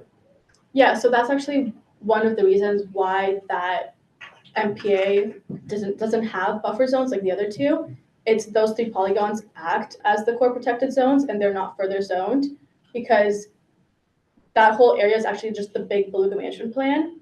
And for especially beluga and species that are mobile and migratory, you can't really put a buffer around them and say like up to this distance they'll be protected. So I think that definitely plays a role in like why I didn't end up saying that buffer zone should be used for all MPAs. Scott? Great presentation, Gita. So in looking towards achieving international goals like 30 by 30, as well as the kind of effectiveness of buffer zones, one, do or should buffer zones count as percentages towards 30 by 30? And two, do they serve to benefit ecosystems outside of just kind of buffering the effects going on outside of the MPA for that core protection zone? I can't necessarily answer specific questions about their effectiveness because I really only focused on the design process that was used for them. But for, I think, specifically smaller MPAs, edge effects are, I guess, like they're more vulnerable to edge effects, and shrinking, if they're already small, it shrinks their effective size. And then I think buffer zones would benefit that idea. I don't know. I guess it depends on what activities are allowed in them, which is up to each MPA's designers, if they would count towards the 30 by 30, but technically it is part of the MPA and there is still more protection than outside of it. So I like, really they're there to protect that core zone. Yeah. Other questions? Thank you, Dan. Hey, Gita, thank you for your presentation. I just had a question. Because up north, there's a lot less, I guess you could say, large-scale impacts from humans. Do you think it'd be more challenging to implement some of these goals in areas that are more inhabited, like this Canada's east coast? Yeah, I think that's where a lot of those size restrictions come into play and a lot of the industrial pressures, which is one of the reasons why Hecate ended up having vertical and horizontal zones. But that is why I think they're even more needed in those MPAs, is because there's so much activity on the outside that it actually could have an impact on the MPA's conservation objectives and conservation potential. But I think it is harder, and that's why I think the idea that buffer zones can help, I guess, like practitioners tailor the MPA by creating different zones with different activity and regulations. Emma? Great job, Gita. Thank you. My question is for, in terms of, was there a little bit, due to the fact that you only spoke to either, was it like just employee was it DFO, correct? Yeah, DFO Um, practitioners. Yeah. Do you think that there was, either though in terms of the recommendations or in terms of best practices, do you think there was, like, I don't want to say like a bias towards like using science and using Western knowledge? And also, maybe the second part of that question is in terms of like the creation of Indigenous protected and conserved areas. Do you think that maybe thinking about like buffer zones could also be important to that management? Yeah, so that was one of the things that came up with the Arctic MPA that was co-managed, was that they had that whole beluga management plan that acted as a greater buffer, and their approach is a lot more holistic management. So introducing those ideas and having more of those conversations with the other parts of the world can definitely help that holistic approach thinking, and then buffer zones, which basically help expand the MPA and allow more of that protection. Rachel. I feel like I keep picking the wrong side of the room. Just on that, because there was a beluga management plan first, and then the MPA got put in place later, did you see any benefits or downsides to kind of that step approach to buffer zone creation? No, so I think that it worked out pretty well for them, because the reason why they ended up, so the beluga management plan basically has 4 different zones, and those zone 1 areas were the areas that were most critical for beluga habitat. And so they decided that, I guess as of time went on and like shipping and more activities came into the area, they thought that they wanted a lot more like concrete protection and like Oceans Act protection for those specific areas. So that's why they ended up doing those zone 1 areas became the MPA. Yeah. But I think it was good for them, because then now those areas are fully protected, and then they have the other zones that are still in the beluga management plan. Time for one more question. Benny? The microphone has given out, so I guess no, we don't.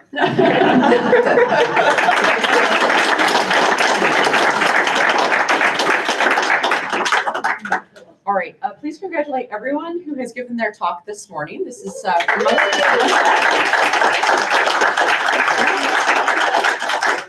and I believe that's now our lunch period. All right, so for everyone in the room, lunch is served at the back of the room. We'll ask that our student presenters eat first so that they can digest a bit before the afternoon. To our online audience, we'll be resuming at 1:05. So please feel free to log back in then, or just leave yourself muted for now, and we will see you all at that time. Thanks very much, everybody.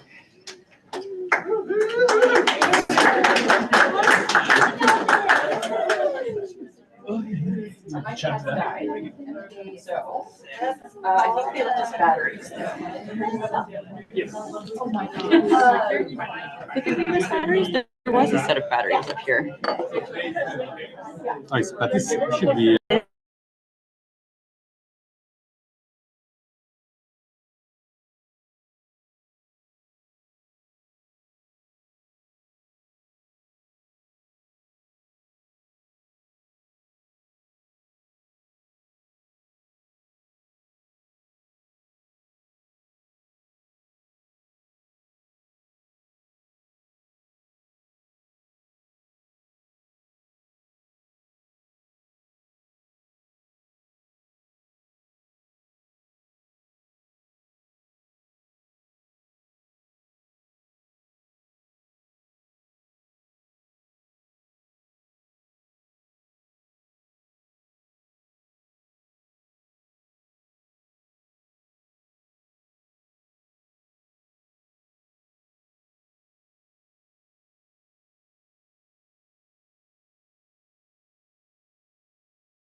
Such a fun little test.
Oh.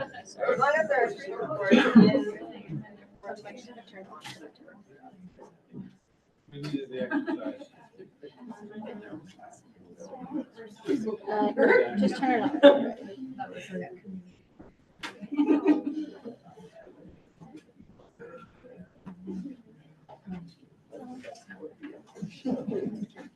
It's a process. It's a process. It's a process. You mastered it by now, though. Warm up act, concert. Where's the puppet? Bring out the puppet.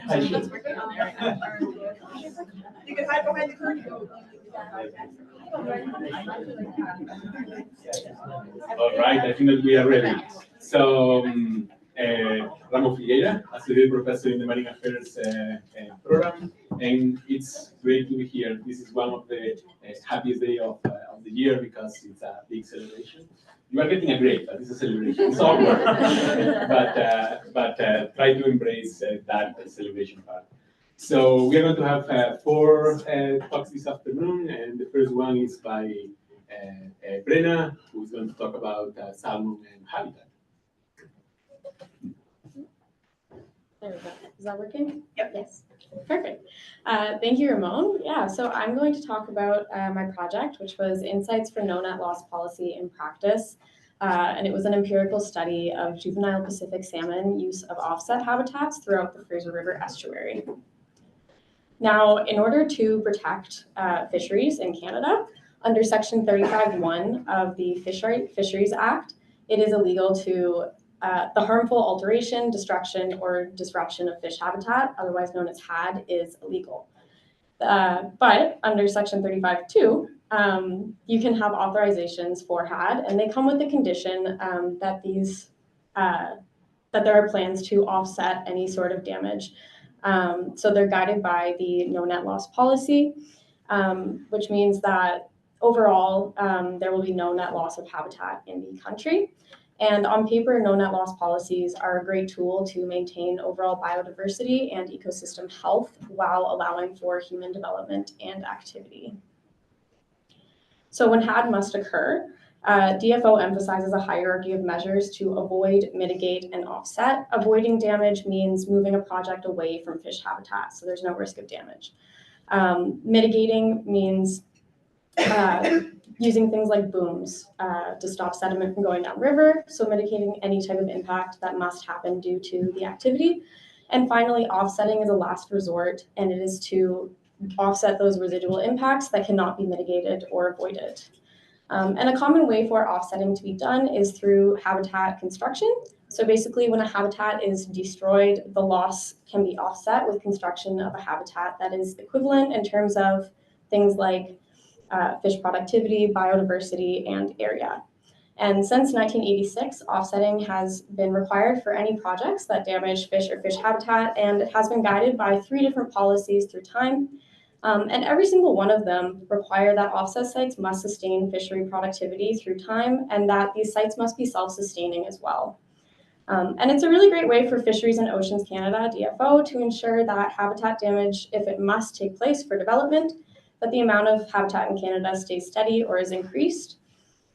And when applying for Section 35(2) authorization for HAD, compliance monitoring is an essential step that's required where proponents are demonstrating that they have followed all the rules. It'll typically last 5 years, and quantitative baseline monitoring will be required for any projects that have very large-scale impacts, while those that have large-scale and smaller-scale impacts will only require qualitative monitoring of proxies such as primary productivity, so plant activity. And in theory, it's a great tool to protect habitat and maintain biodiversity in the face of development. Now, I spent my summer in a place with many of these sites this year. So the Fraser River estuary in Musqueam and Stolo traditional territories in BC is heavily altered because the channel and its surrounding floodplains are in really high demand for activities like logging, logging, cargo shipping, farming, you name it. And this means that there are over 100 offset sites throughout the estuary. But people aren't the only users of this area. So the estuary is of great importance for 5 species of Pacific salmon. And in the spring, it serves as a really important rearing ground for them, where they can grow and adapt to oceanic conditions before making their way into the sea. And I want to highlight the importance of these salmon. So there is a deep interconnectedness between Pacific salmon and people, and it can be observed in the many Indigenous peoples who identify as the salmon people. And that's where the significant role that salmon have played and continue to play in their culture and diets, and the centrality of salmon to shaping their histories, identities, and futures. In terms of the environment, salmon are also a foundation species, so they have a very large impact on their ecological community.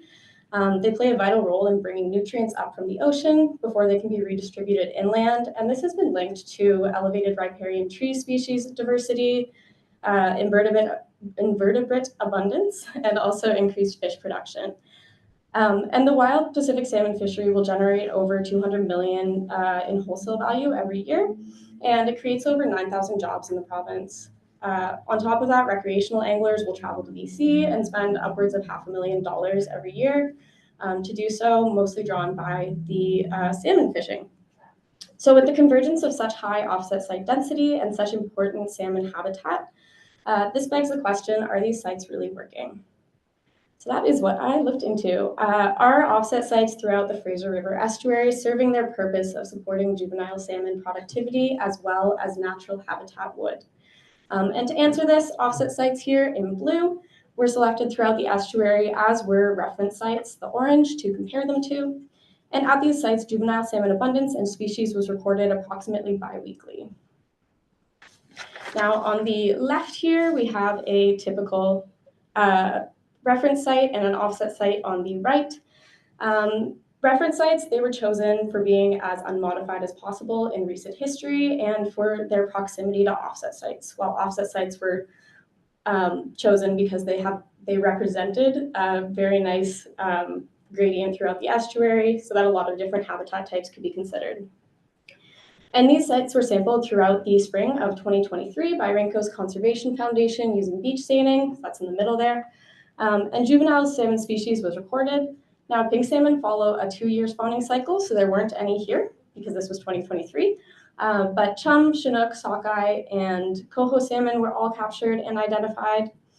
And to understand the relationship between juvenile salmon abundance and site type, as well as Julian day, I used negative binomial general additive models. These are really great for modeling relationships when you know you're going to have very high variance, which is common with ecological count data.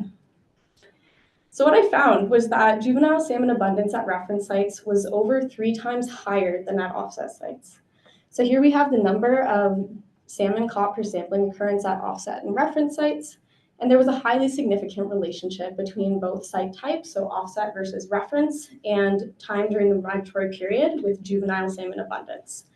Not only was there higher juvenile Pacific salmon abundance throughout the season, but there was also a greater natural representation of the seasonality that we expect at reference sites compared to offset sites. You can see especially with much more pronounced peak. And so this graph considers the total amount of juvenile salmon caught, so meaning chum, chinook, sockeye, and coho. When we looked at species-specific findings, there weren't enough coho captured to construct species-specific analysis. But the overall results of that 3 times more were reflected for chum, chinook, and sockeye salmon. And I just wanted to throw chum and chinook up here because they really drove the trend. You can see again that there's that really big discrepancy, especially for chinook, between the offset and reference occurrences. So based on these results, it's clear that something is not working. So this study highlights how juvenile salmon don't utilize the offset sites to the same extent as reference sites. Instead, over 3 times more juvenile salmon could be found at these natural reference habitats. So while offsetting may have mitigated habitat loss in the Fraser River estuary over the past 38 years, it may not necessarily have been maintaining no net loss overall. And these findings suggest that for the Fraser River estuary, offset sites may be less suitable in supporting large amounts of salmon, particularly at peak migratory periods. Which then also suggests a misalignment between DFO's policy goals and the actual site performance. So there are 2 main explanations for why this may have happened. One, the sites were never actually equivalent. If you recall those proxy metrics I was talking about earlier, the actual quantitative fish monitoring is only required for sites that have very large impacts. The second explanation is that the sites failed over time, but that they actually initially were functioning properly. Either way, these findings add to a handful of studies that point to the failures of offset policy to maintain no net loss and challenge if offset sites are self-sustaining and can sustain themselves as quality fish habitat through time. So moving forward, we must consider that there may have been a net loss in habitat over the past 38 years, which carries implications for the cumulative effect of future HAB authorizations. 2, given the underperformance of offset sites compared to natural habitats, it is crucial for DFO to prioritize the avoid, mitigate, offset hierarchy. Continuing this will be important for making sure that remaining well-performing habitat is conserved. 3, research is needed to determine if these sites, if the discrepancy at these sites is something that arises post-compliance monitoring or if it is an issue that's been there all along but invisible. 4, comprehensive environmental monitoring factors like benthic activity, water quality, sediment composition will be critical to understanding what the difference is at these sites that were successful in supporting large abundance.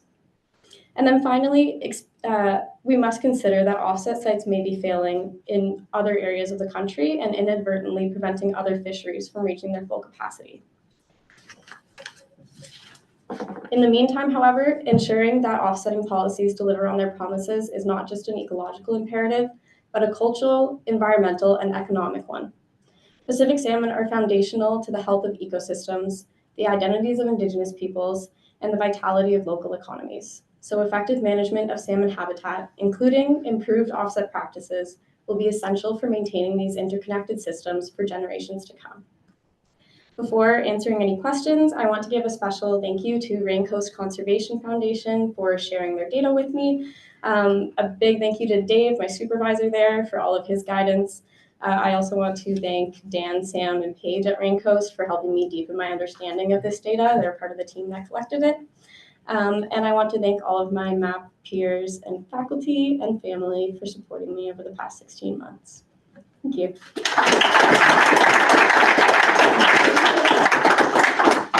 Thank you so much, Brenda. We have lots of time for questions. Let's go. It's my daily workout. Great presentation, Brenna. When explaining kind of that difference between offset sites and reference sites, did you account for how long reference sites have been there for? And could a potential factor be that it's not that they've failed over time, but it takes a while for salmon to adjust to them?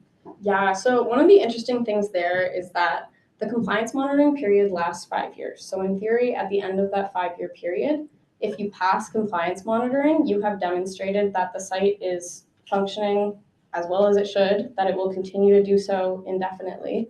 And that is what you have, and you've submitted that all to DFO and they've approved it. So in theory, all of these sites should still be functioning properly. There are quite a few studies, however, that discuss how for environments that are so complex, like estuaries, it can take from 20 to 100 years for you to actually make any sort of certain estimate as to whether or not these sites will be able to maintain themselves. And it's interesting because in the package that's given to proponents when they apply for HAD, even that package advises that it can take up to 10 years before it can be determined that a site will be properly functioning, and yet the monitoring period is only 5.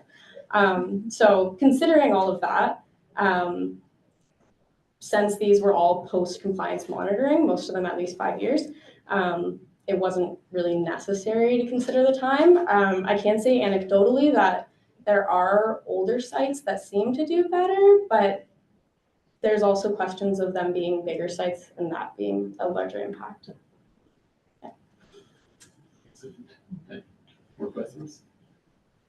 Students first.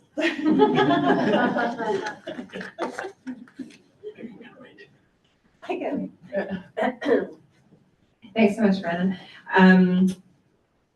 I've been interested in this work since you presented it at your control point, because I think it raises a lot of really ethical considerations. And so I just want to ask a question about offsetting in general, like appreciating your recommendation about the hierarchy, but should we just not allow offsetting? Like if you can't meet the first two, then the project doesn't go forward or something? I don't know. Yeah, so this is one of the things that it's a very interesting ethical question. Like last year I wrote a paper for Wilf's class and talked about the debate of like, is any habitat ever actually equivalent? Are two living things ever actually equivalent? And how can we be replacing one with the other? Like, is that something that's okay? I think it's pretty interesting that offsetting is so heavily relied upon. I mean, in theory, it's not the first step, it's not the first approach, but it just keeps having to happen because we do have this intersection of development and environment, and those are never gonna, hopefully someday they won't butt heads, but they do a lot of the time. And so I do find it very interesting that in this example, there are so few studies that even quantify whether primary productivity is a good proxy in situ at these sites for fish productivity. And so given how little research there is, it's interesting that we jump straight to permitting things like offsetting. Yeah.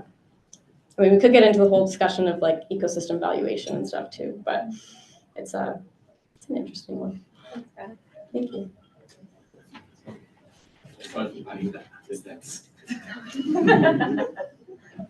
Hi, so I don't know if this was like a thing that you touched on, but literally going off of that is, I was wondering if you think there's any type of criteria that could be developed as like the checkpoints to create like the proper offset areas? Interesting. So you just mean like additional to what's outlined in the policy right now? Yeah. Okay. Yeah, I mean, there's a lot of things in the policy, the 2019 policy, so the current one, that I think are interesting because the wording is, it's the should wording, and it's not necessarily a requirement. So it's like you should be considering species that are like, there's a list of like significant fisheries in Canada, but it's not necessarily required that you do that. It's just kind of expected. Same thing with consultation with local knowledge holders and Indigenous people in these cases. It's you should, but it's not actually required.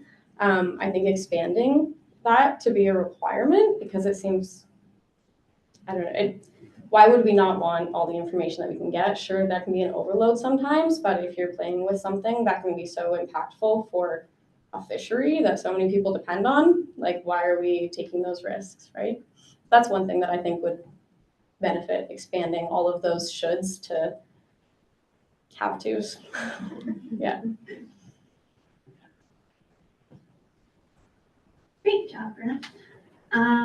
My question is, so I'm like a little bit familiar with Raincoast's work, but how do like these findings fit into, I know that they have a really big like education branch and they have a big research branch, so how does this research kind of fit into the other things that they're working on? Yeah, so Raincoast's whole shtick is sort of going and doing, they go and they research, and then they want to go ahead and publish their findings, and then take those findings to policymakers, and also to public education. Like you said, they have a huge education platform, and sort of they love going and are great with creating this creating evidence, publishing it, and then presenting it and moving forward. I forgot the second half of your question. In terms of like, so what, like these findings, where does that kind of like fit into? So this, Because they're already working on it, this falls into a bigger project that the Lower Fraser Salmon Program is working on right now. And it's kind of a collective between Raincoast, Ducks Unlimited, the Pacific Salmon Foundation, where they are in the next few years, hopefully going to come out with another study where they do actually look into things like that I mentioned before, my recommendations, like actual adding site parameters. So looking at the benthic activity and the actual vegetation and offset sites versus reference sites. So it'll fit into that program, and then hopefully into broader things as well. Yeah, thank you. Nice job, Brenna. I was curious what proponents have to consider in terms of ecological harms done to areas that they're of the material they're using to put in the offset site. Like I can see, you know, a quarry or you know, like the rocks that they use there or material that they're having to add. Right? Is that taken into consideration, or like the trucking costs? So in theory here, not necessarily, no. So for offsetting at a specific site, like we have the one on the, the left here. Yeah, this is an offset site on the left, and they would have the sort of scope of the proponent is going to be pertinent to that site and the one that they're damaging. Anything else that's like products being brought in, they're purchasing those, and it's not necessarily under their responsibility. Yeah. Hi, Brenna. Good presentation. That's awesome. Working at the Halifax Port Authority this summer, I definitely got to learn a lot about this as well, and it's really disappointing. So my question is, throughout your study, did you have any opportunity to look into other policies in other parts of the world on offsetting? And is there other better alternatives being done elsewhere in the world? So, okay, that's a good question. So offsetting is something that exists in other countries as well. It might not necessarily be called that. In a lot of places, it's referred to as compensation, and that's what, if anyone was wondering, the past 2 policy iterations in Canada used the language of habitat compensation instead as well. A lot of them are rooted more so in no net loss, but of course each country will have their own definition of that. And it's interesting though with, like, I haven't looked too much at the actual effectiveness of these policies in other places, but I do find it really interesting the like how you're dealing with all of these interjurisdictional fisheries. Like you have salmon that are obviously going to go into American exclusive economic zones as well, and way past that. But it's not like you can control anything beyond your own waters, right? So it's an interesting balance between where habitat's getting preserved and not. Any other questions? I think we have 1 minute, so I'm gonna take the opportunity to ask you, do you collect any other measurements in those sites? Because visually, even if that one is low tide or high tide, it doesn't matter, they look very, very different. And I think that you highlighted this in the conference. So I was wondering if you analyze anything that could be a metric that it's linked to some habitat. Yeah, so there are, it doesn't really fit within the scope of my project because of the timeline of our program, but like this summer we were going and taking transects at a lot of these compensation and reference sites. So doing vegetation surveys and transects to see how the elevation differs between reference and offset sites when they're right next to each other, and how the sort of the plant abundance, but also the native species abundance versus invasives at offset and reference sites. And then also doing a lot of benthic surveys, so taking core samples of the sediment and examining those in lab as well, because those are all things that are going to obviously have some sort of, well, maybe have some sort of influence on whether a habitat is appealing to juvenile salmon and other fisheries or not. Excellent. So, big applause for Brenna.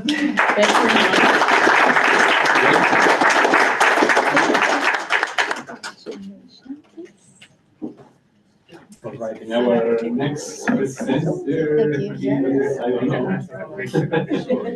I can prove based on that movie. Unless someone else wants to. Right, that's a chance.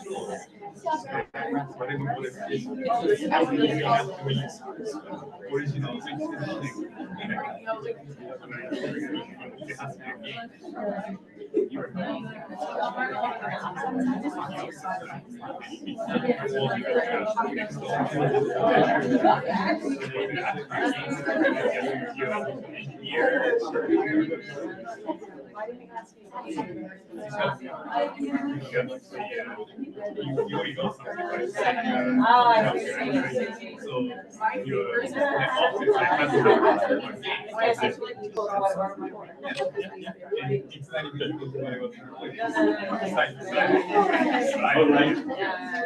So,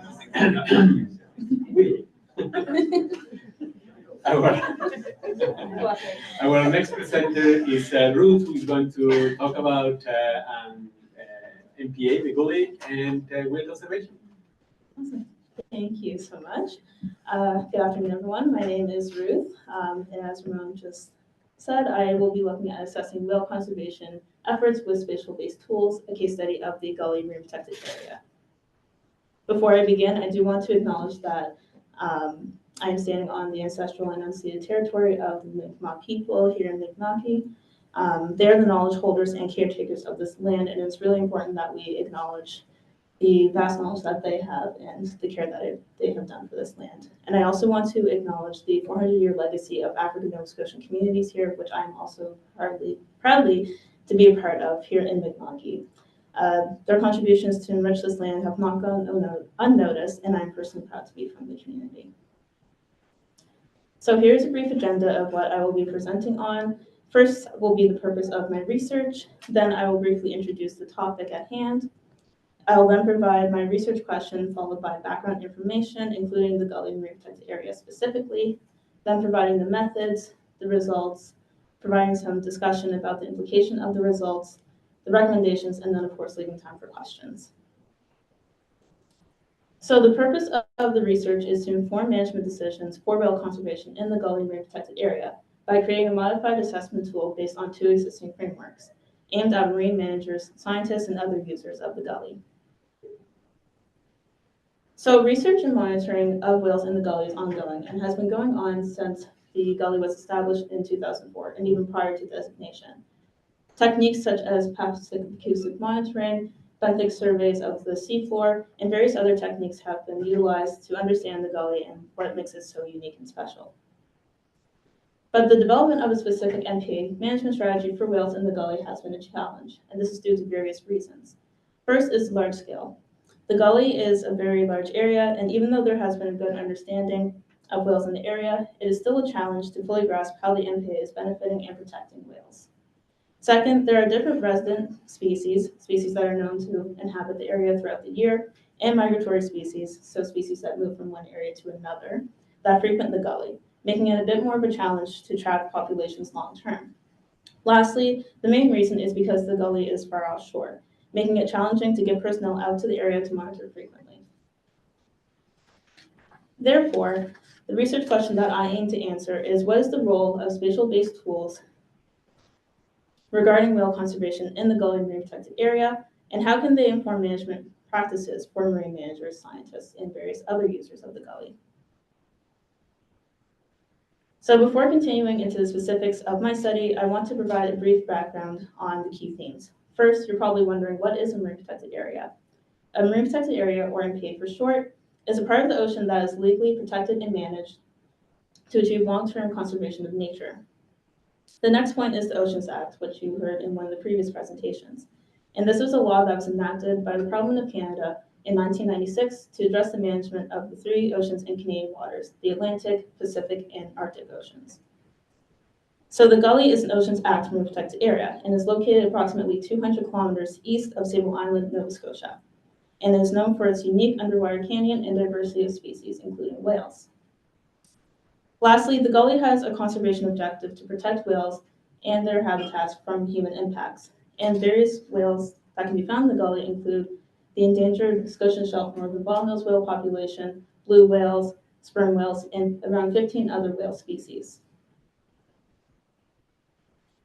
So it's important to visualize the gully and where it's located. In the left image, you can see a map from Fisheries and Ocean Canada, the lead managers of the gully, and it shows where the location of it is. So if you can see right here, there is just a little speck off the coast of Nova Scotia, that's Sable Island, and then outlined in yellow is the actual gully.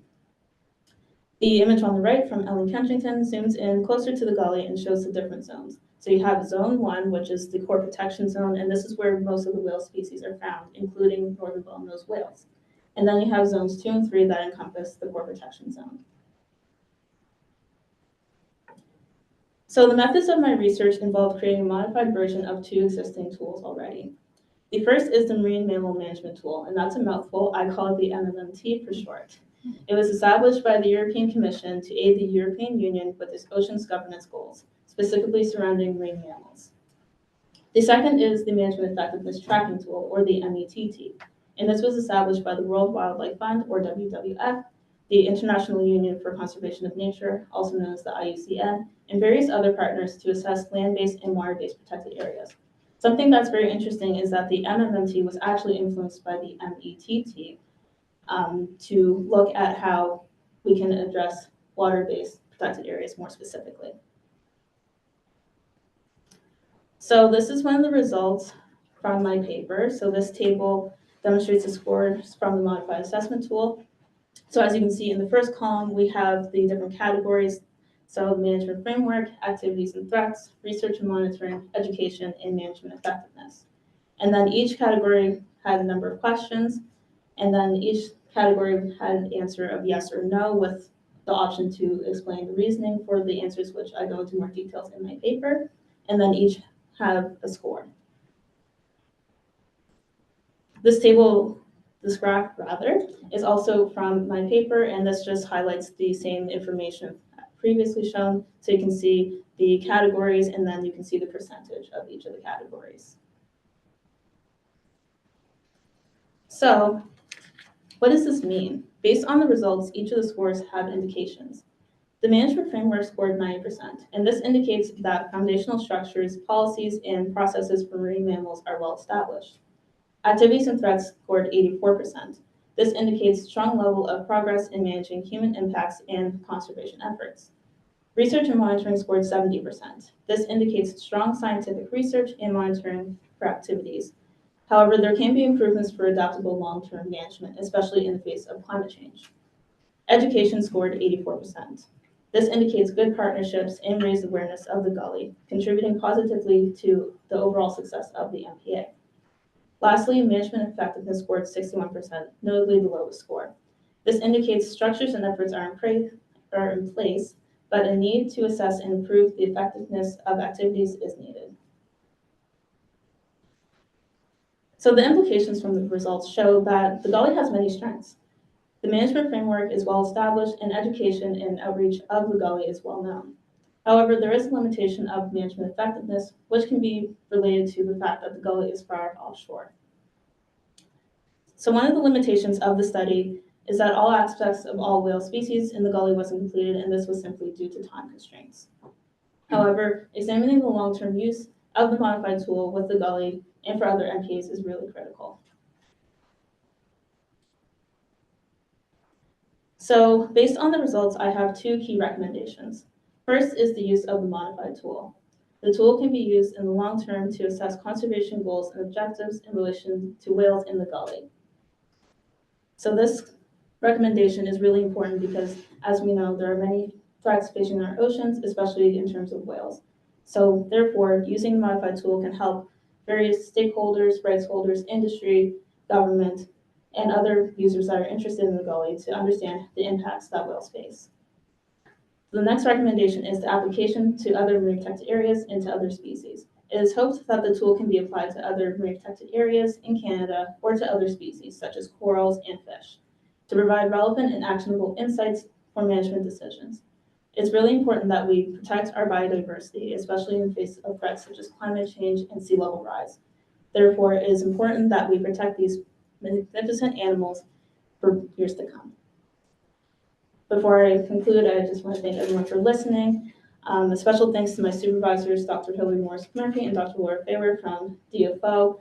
They're research scientists. I greatly appreciate the knowledge that they shared with me and the excitement they shared with me for this project, as well as my internship host during the summer, Fisheries and Oceans Canada, specifically the Marine Planning and Conservation team. I know that many of them are watching.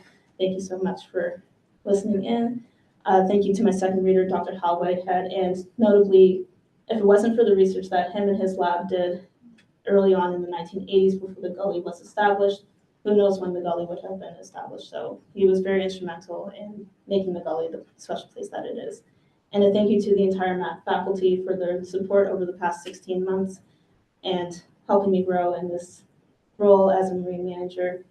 My fellow MMM students, I'm so proud of the work that we've all done, and you're all superstars. And thanks to my friends and family, especially my mom who's watching right now, actually on FaceTime. Thank you, everyone.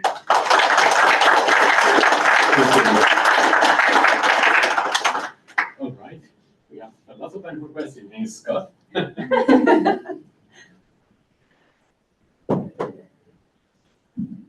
Great presentation, Ruth.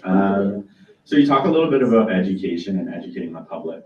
With on-land protected areas or national parks, it's quite easy for the general public to feel a connection to the protection of those ecosystems. With something so far offshore like the gully, are there any specific education or awareness campaigns that are run that help to foster similar connections with those that don't necessarily get to visit the actual ecosystem?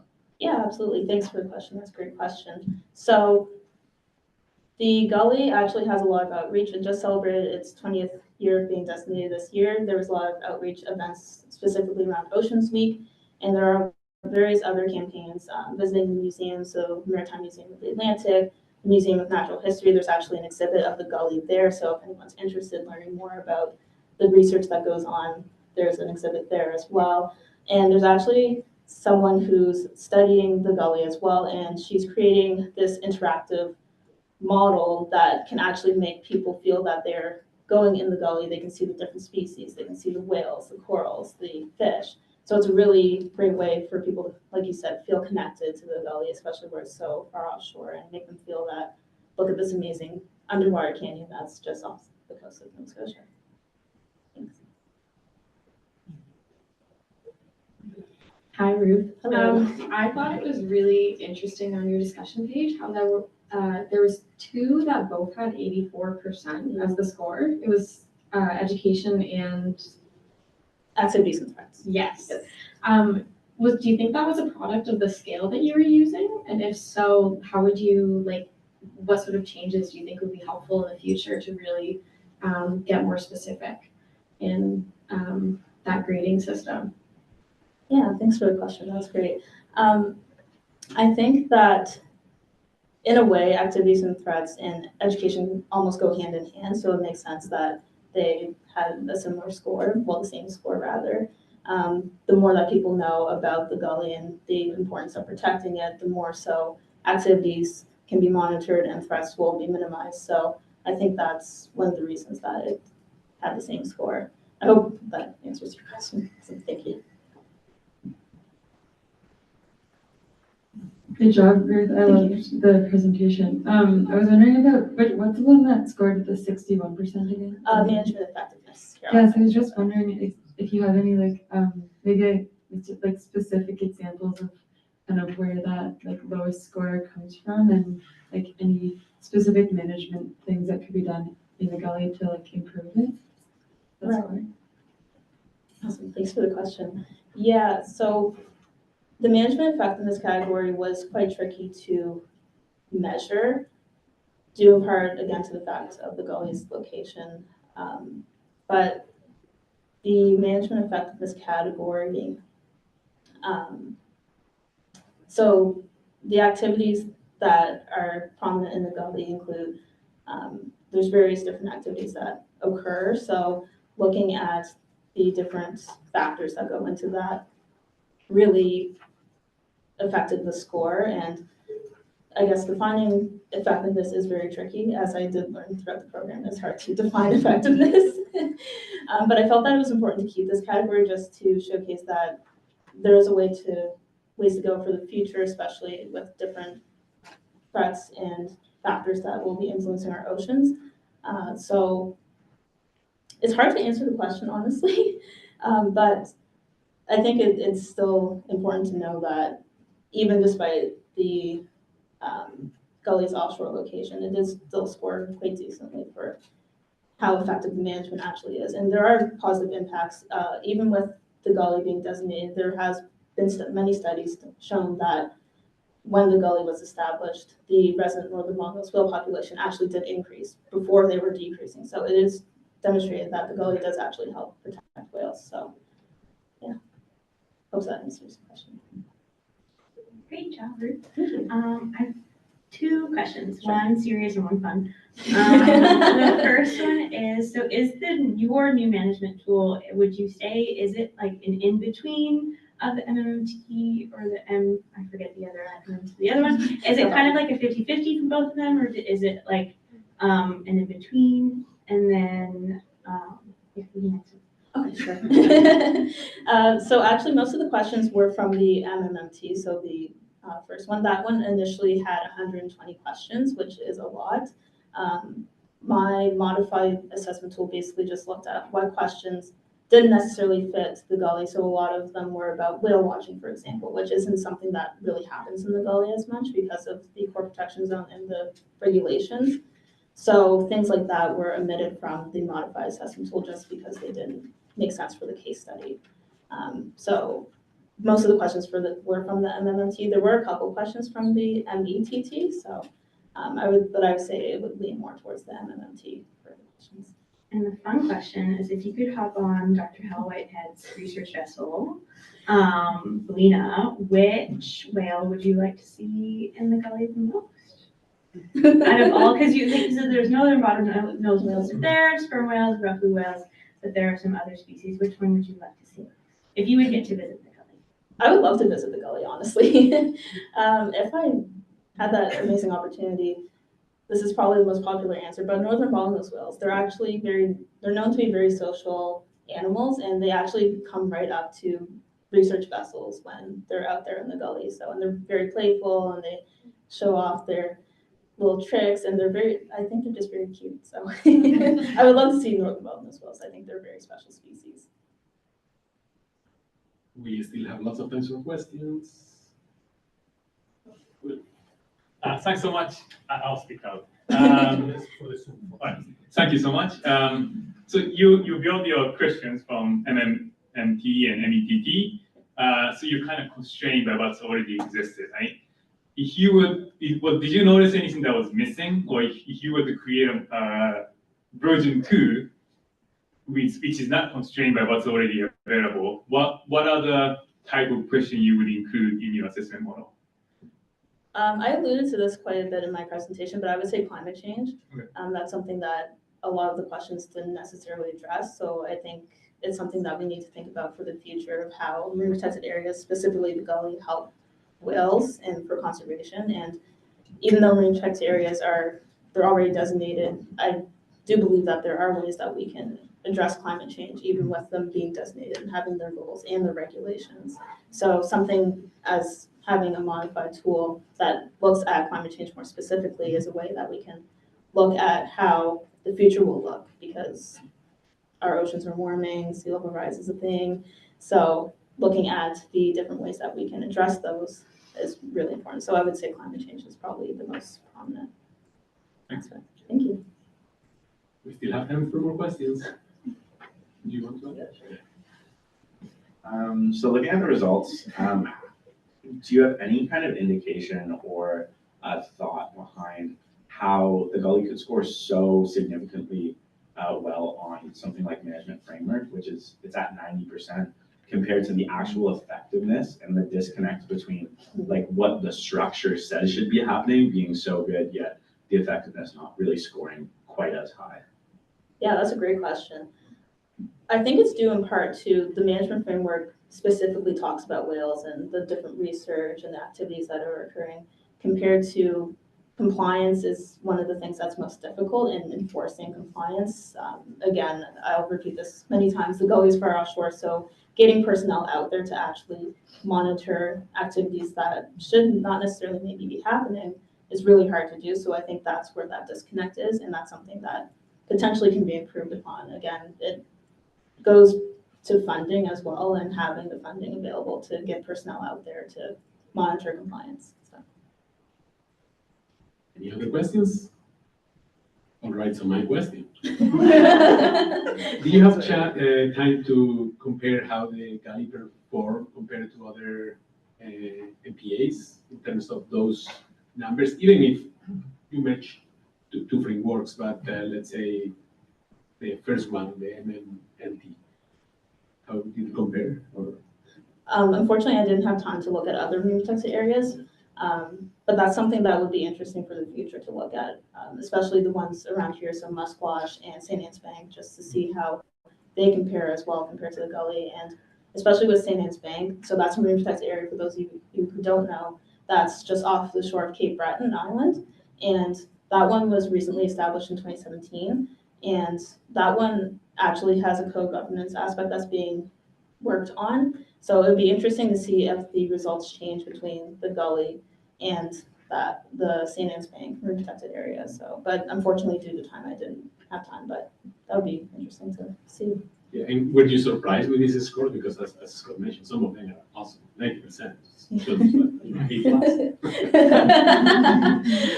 Not particularly. I think going into the deep dive of all the literature that's out there about the gully and with whales and looking at the management plan for the gully more specifically, I think that it was very, I don't want to say necessarily obvious, but looking at the different research that goes on, it was not necessarily surprising. I was a bit surprised that management effectiveness scoring quite a bit low, but again, that's just due to improactive funding, the location, things like that. Excellent. Any other questions? We still have a couple of minutes if we want to keep torturing. That's okay. So if that's okay, That's let's okay. wrap up with a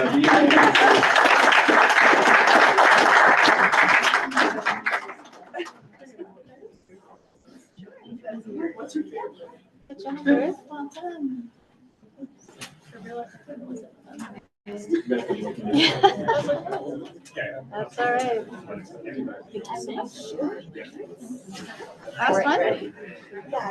Oh, I'm sorry, Javi. I couldn't read your question. Oh. I was watching, but I guess I didn't see it in time. Sorry, Simmons. I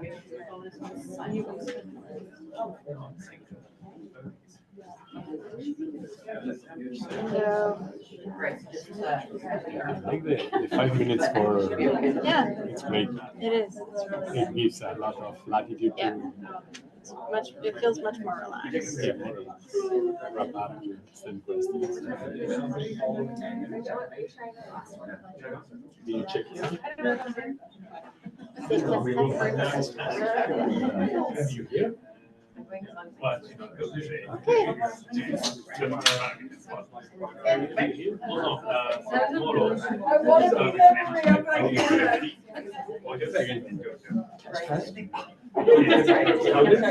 Test, test.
All right.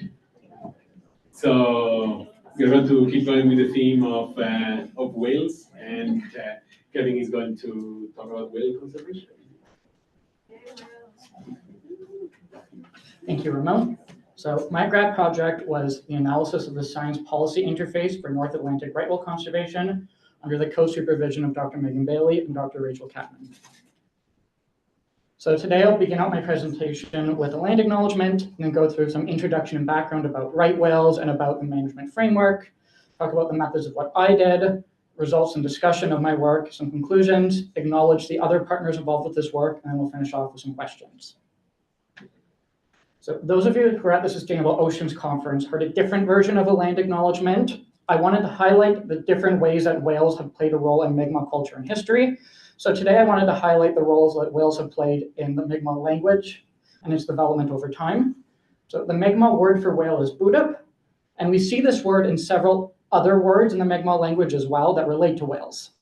So the Mi'kmaq word to swell up and to bloat is also based in this root. Whales have a blowhole, and we see this in the verb to blow on something. The Mi'kmaq hunted whales and their root for the word to butcher also comes from whale. And then also interestingly for North Atlantic right whale context specifically, you can see that a North Atlantic right whale has these blisters around its facial region, which are called callosities. And the Mi'kmaq word for to blister or a blister also comes from the word for whale. I also want to take this moment to acknowledge the contributions and legacies of African Nova Scotians. So we've already heard quite a bit about right whales from Maria. So I'll remind you of a couple of the key things that she said. So the North Atlantic right whale is a critically endangered species. There's approximately 370 or so individuals thought to be left and less than 70 reproductive active females. And these are very low numbers and are very concerning. And an unusual mortality event, or UME, that began roughly 2017 has caused a lot of additional attention towards them because of large anthropogenic mortalities. So the North Atlantic right whale has a fairly large range. It's mostly concentrated along the eastern seaboard of North America, and they feed along northeastern Canada and then down into the northeastern United States. But then pregnant females will migrate much farther south down to around Georgia and Florida to warmer waters so that they can reproduce. Now, it's not all bad news, though, about right whales. Some recent genetic data is suggesting some positive findings. Some research onto historical right whale genetics using bones and skeletons has found that their current low genetic diversity is something that's actually persisted for hundreds of years. And they're still around. So this would suggest that this actually isn't as much of a threat as you might have once thought. And more recent data is suggesting that right whales are not seeing too many negative effects from things like inbreeding. So if their genetics isn't what's stopping them from recovering, what is? And this is likely due to these large amounts of anthropogenic mortality. So I've pictured here what is called fixed gear non-tended fishing gear, and this is used in fisheries like lobsters and crab. And you can see by this structure here that there are ropes that hang vertically throughout the water, and they will stay there for long periods of time, so whales can easily get entangled within them. And then vessel strikes is also a major source of mortality. So there is a very complicated legal structure that exists for right whales, and I will briefly go over this. In the United States context, the Marine Mammal Protection Act gives the general rules around marine mammals, and it bans what's called the take of a marine mammal, which is a broad term that refers to almost any activity that harms a marine mammal.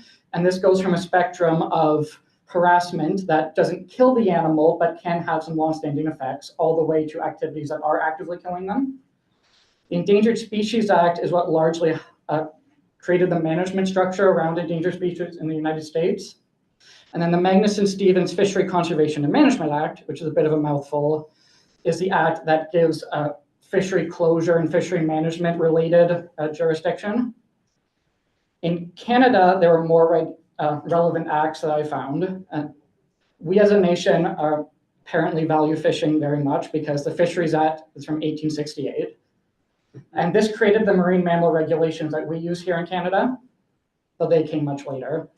The Constitution Act of 1982 is very important for an Indigenous context because this is what officially enshrined Aboriginal and treaty rights into Canadian law. The Oceans Act we've already heard about, and this is the general enabling act that DFO uses for most of its management. And there's the Canada Shipping Act, which allows for the management of shipping. The Species at Risk Act, or SARA, which creates this legal responsibility for DFO to create a recovery strategy for right whales, which is pictured in this blurry image, which is the only one that exists of it. And then more specific action plans that go into more technical detail about how this recovery strategy can be met. And then there's the United Declaration of the Rights of Indigenous Peoples Act, which also gives additional Indigenous legal framework in Canada. So why have right whales not successfully recovered based off of the genetic evidence we've seen and the management measures that are in place, which Maria mentioned earlier? One possibility for this is that the government system and the government measures have not been effective, but that's not something that we can really assess unless we understand the system well, which I've learned that many people do not, which is why this work is happening. So what did I do? I sought to map out the structure of right whale management in the United States and Canada, specifically in terms of how information is flowing within the system, who the authorities are that make decisions, and what information is being used to inform these decisions. And then I looked at the strengths, weaknesses, opportunities, and threats in the system. So I did a literature review with my major information sources largely being from government itself. So government websites. There was a meeting between Dr. Bailey and people involved with right whales where they discussed the structure. That was a key information source for me. This was recorded and I watched it very many times. I was not actually there. And then looking over all of these acts that I mentioned before. Something else that I did was I attended the North Atlantic Right Whale Consortium. Because of the rules of the consortium, I didn't use too much that was shared in my research itself, but I did use it as a point to try to find new entities within the network that I might have missed. So then I did what's called a SWOT analysis, which stands for strengths, weaknesses, opportunities, and threats. The strengths and the weaknesses are what's internal to the system itself, and the opportunities and threats are what are external to to the system. And then using this, I made what's called a strategy matrix, where you try to pair these internal and external categories to come up with strategies to address these different things that you found in the analysis. And to do a bit of a SWOT analysis of SWOT analyses, there are strengths and weaknesses of this system. And one of those is that it's not a very prescriptive form of analysis. It is very ad hoc. So my own judgment and biases played a big role in what I was considering and not considering within this analysis. So I wanted to be upfront about that. So what did I find? This is a figure depicting the US portion of the system, and I've color-coded it for what each entity does. Lots of acronyms here. My final paper has 4 pages worth of acronyms and abbreviations. I use nearly 100. And I repeat acronyms and abbreviations. CSA means 3 different things in different contexts. This gets very confusing and convoluted very quickly. But in terms of actual regulatory authority and who's making the decisions, it's not actually that many people. So in the US, the main regulatory authority for right whales is NOAA, the National Oceanic and Atmospheric Administration, and it's specifically a part of NOAA called the National Marine Fisheries Service, or NIMF, or NOAA Fisheries, because it has 3 different names. And they do most of the direct management of right whales, but there are some other parts of the system that do some degree of management. So statewide governments can impose state-level regulations. So the Massachusetts Department of Marine Fisheries had put some vessel speed restrictions in the Cape Cod area. And then the Bureau of Ocean Energy Management, or BOEM, within the Department of the Interior also plays some degree of a regulatory role, because they are the ones that approve offshore energy projects, such as offshore wind. And then they have a legal responsibility to ensure that these projects are not negatively impacting endangered species. So while they're not directly regulating right whales, they're regulating projects that can have a big role in the threats that are facing right whales. And you'll notice also that there's a lot of consultative bodies here. Now, in the Canadian portion of the system, the main management regulatory bodies are Fisheries and Oceans Canada, or DFO, which handles the fisheries measures, and then Transport Canada, or TC, which are handling the shipping measures. But then there's also this role of Environment and Climate Change Canada and Parks Canada, because the species at risk process generally is handled by ECCC, but then they give authority for actual management of aquatic species at risk to DFO. But it's ECCC that is generally overseeing this process, and when recommendations are made about species at risk, they're the ones that decide whether to follow those recommendations, and they're the ones that have to respond if they're not following the recommendations. Parks Canada plays a bit of an odd role in the system, because Parks Canada has management authority over species at risk that occur within lands and waters that are managed by them. And so these include things like national parks, which can have marine components. Because right whales are a transboundary species, they don't exclusively occur within a Parks Canada managed site. But I wanted to highlight that these sites are lines on a map that are drawn by people. This is something that will change over time. We'll create new sites. We might change boundaries over time. And as Maria highlighted earlier, right whales range is shifting. So the role that Parks Canada will play in this system is something that will likely change over time. So a bit into my SWOT analysis. One of the major weaknesses that I found to this system is it's not very transparent. This is why I'm doing this project to begin with, because if it was transparent, we don't need me to be discussing how the system works. Now, to give one specific example of this, there is a right whale technical working group that exists in Canada. That is about everything that I know about it. It exists. And I'm not even sure whether it's just one group, because the different information sources use different names. So a press release from the Minister of Fisheries calls it one thing, but then the official management measure notice from the DFO website calls it something else. So this is perhaps just 2 different working groups. I'm not entirely sure of this. And if this was a more transparent system, we would have answers to questions like this. This is also a highly sectoral management system. So the different people involved with the right whale spread out throughout, using DFO's example, the different parts of DFO. There are pros and cons to this. I'll discuss that a bit more in my next slide. Moving into the opportunities and threats, there's an opportunity for increased international cooperation, particularly related to shipping, because a lot of the ships that come in Canada and the US are not Canadian and US regulated. They're coming from other countries. So Canada and the US aren't the ones making decisions about them. So there's a role for international cooperation so that we can communicate to these other countries what they should be doing and regulating their shipping so that there's less impacts on right whales. A number of the threats are things that aren't really specific to right whales. Funding, political will, uncertainty are things that have been discussed in other presentations. and this is just the reality of doing government work. These are things you have to deal with. One of the major threats/opportunities, but I'll discuss it more of a threat, is that there is a lack of Indigenous involvement in this system. I'll discuss this a bit more in depth in a couple slides from now. So there are various strategies that I came up with to try to deal with these things. For the interest of time, I won't highlight too many, but for the sectoral approach to management, one of the pros that comes with this is that you're housing people from different contexts together, so you can draw from novel solutions more.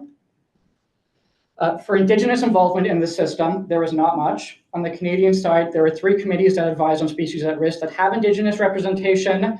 This is for all species at risk, though, not just right whales.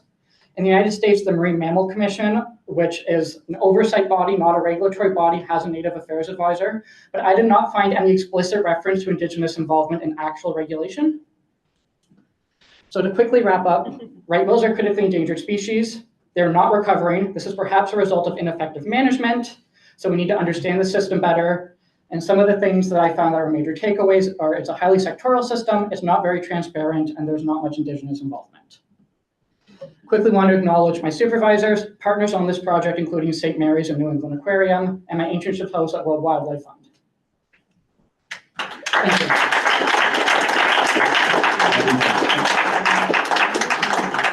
Thank you, Kevin. We have lots of time for questions.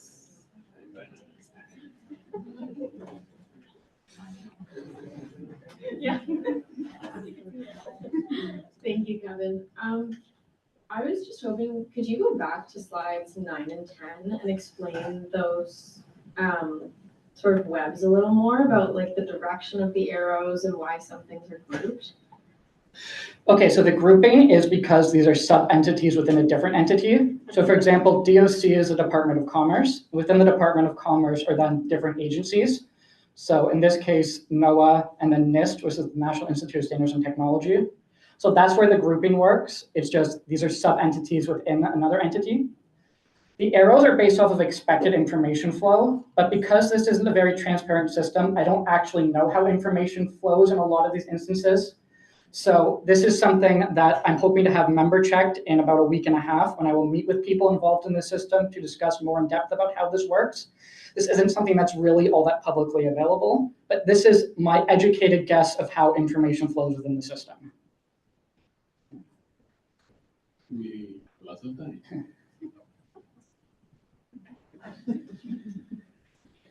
Hi, Kevin. Great presentation. I just had a question too. So if some organizations, they're there for monitoring and data collection. Some organizations, do they do more than just regulate?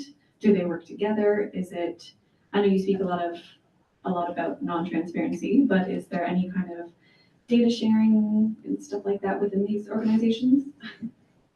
To some extent, yes. Anecdotally speaking, one of the weaknesses that comes with the sectoral management approach is you need more lateral communication because you don't have all the right whale people together. They're on different teams. So they need to spend more time making sure the left hand knows what the right hand is doing. And from what I've gathered anecdotally, this isn't something that always happens, but this is something that I'll learn more about when I do further member checking. But yeah, again, non-transparency. When I actually talk to the people involved in the system, which is in about a week and a half from now, I will have more clear answers on that. Hello? Okay, we're good. In looking towards how, so you separated the kind of US versus Canadian system. Are there arrows or lines which would connect the two systems together? I'm going to go into my supplementary figures. Okay, so this is my giant table of everyone that's involved. And so at the bottom here, I have these 4 international entities that are involved. So between Canada and the US, there are primarily 2 groups. The US and Canada Bilateral Cetacean Working Group, which generally coordinates cetacean conservation beyond just right whales between the 2 countries. Then there's the Canada-US Transboundary Resources Steering Committee Species at Risk Working Group, which is a real mouthful, which Maria mentioned earlier that there is some conflict at the border between Canada and the US. So they are mostly focused on species at risk that go between that border there. But right whale is the main species, so they spend most of their time working on this. I mentioned earlier about the international shipping. That's where the International Maritime Organization falls into the system. And then also there's a role for the government of France because Saint-Pierre-et-Miquelon is in Atlantic Canada, but is part of France, and there are waters around these islands that are managed by France, and fishing occurs by the French. So Canada doesn't have any direct management jurisdiction there, so there is coordination that also occurs there. Yeah. Hi, Kevin. I'm impressed with your comprehensive mapping of all of this. Do you feel confident you've identified all the components? Not at all. So where do you feel there might be others in this really complex that you're not sure about yet? I would hope there's more Indigenous involvement because what I've found so far is concerning. Like if this really is the extent of Indigenous involvement that's in this system, then that's wrong and there should be more. And like anecdotally from being at the Right Whale Consortium, I didn't see any presentations or anyone that were representing Indigenous groups there. And from what I've seen so far in the American side of the system, like there's one Native Affairs advisor for the Marine Mammal Commission, which is just an oversight body. It isn't actually doing the management measures. So that is really unacceptable to not have more engagement and consultation. So I really hope that there is more, and I haven't identified it because of the non-transparency. Can you speak about the member checking you're going to do?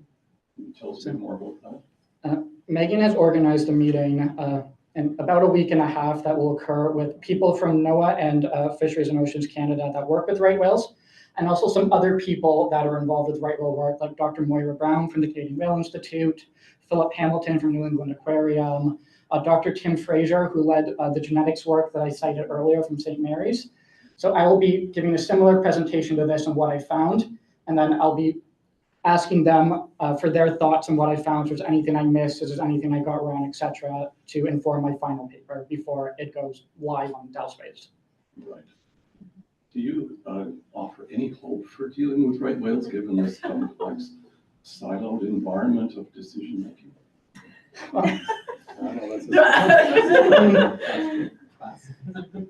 The genetics data is showing that they probably can recover if their mortalities go down. So from a genetic perspective, they are capable of recovering. It isn't a lost cause. So yes, this is a really convoluted web of management, but like hopefully if this research and subsequent studies that build off of this are out there, people who are experts on right whales that are doing the research can then more easily get the research results into government to better inform decisions so that we can reduce that anthropogenic mortality. And if we do that, then I think there is a strong chance that the right whale can recover successfully. Okay, great presentation, Kevin. Thank you. You've mentioned the word transparency several times. Yes. If you were to sort of rectify this flaw or fill this gap, what would you like to see happen to be a transparent, to provide transparency that you're looking for? What is it that you want to see? Okay, so yeah, I don't want to be too overly critical of government, but like if you go to the DFO website, like I know things about this system because it's been communicated to me anecdotally, and you will not find any record of it even existing.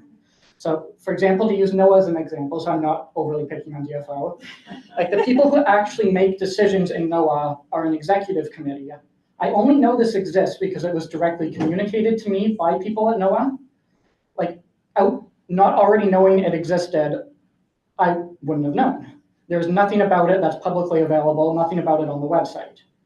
And these are the people that actually make the decisions. These are the people that actually matter in terms of like regulatory authority, and there's nothing about them.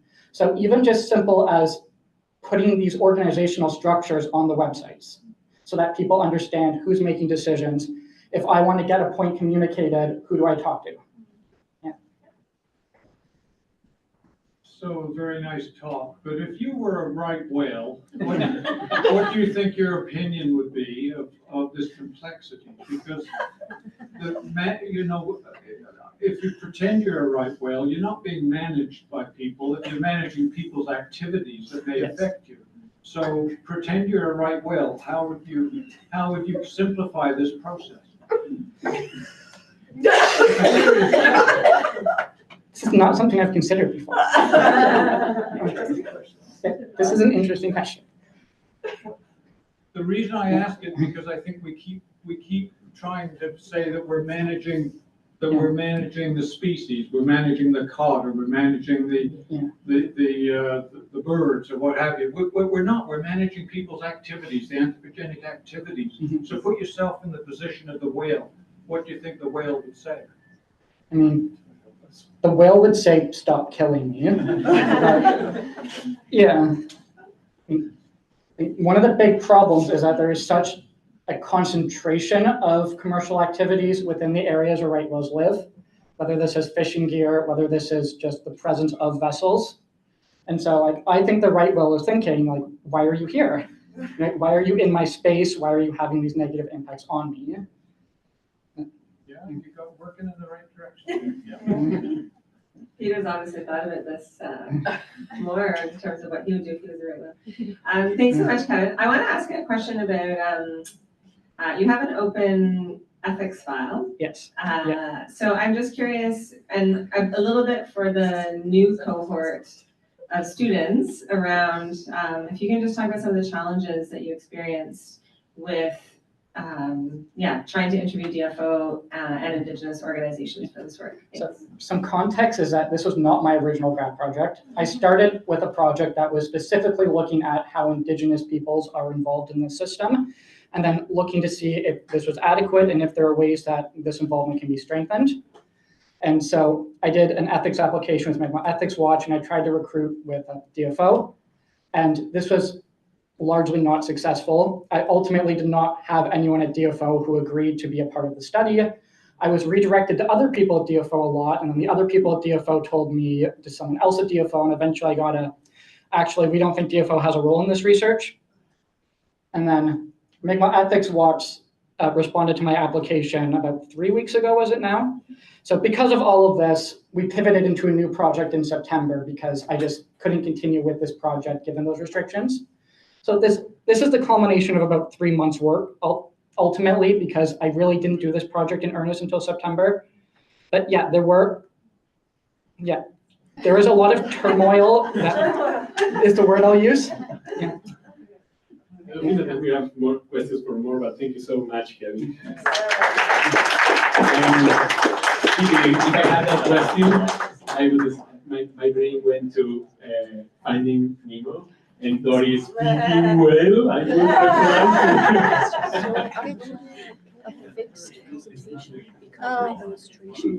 Haley, apparently we need an upload.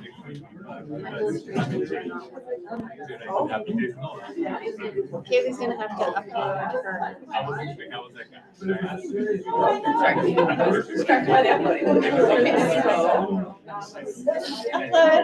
Haley can upload it and then I'll make sure the slides. I think next year we get one of the students to be able to zoom for us. No, it's free. Oh, But setting it up, posting it, and monitoring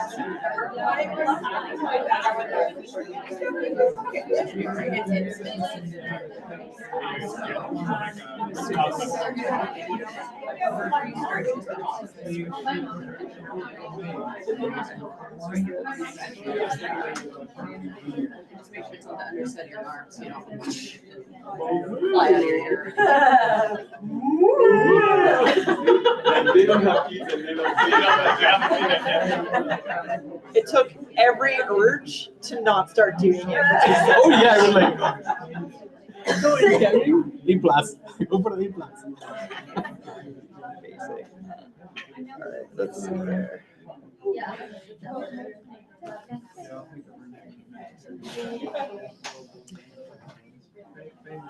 Just gonna close that for now. Are you going to hold it? Okay. You want to do that? I have to turn it on first. Oh, okay. Set to do my magic here.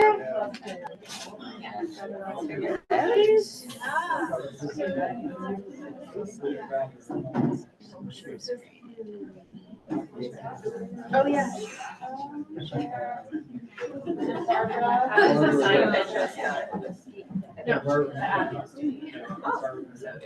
Right, everybody ready? Sorry.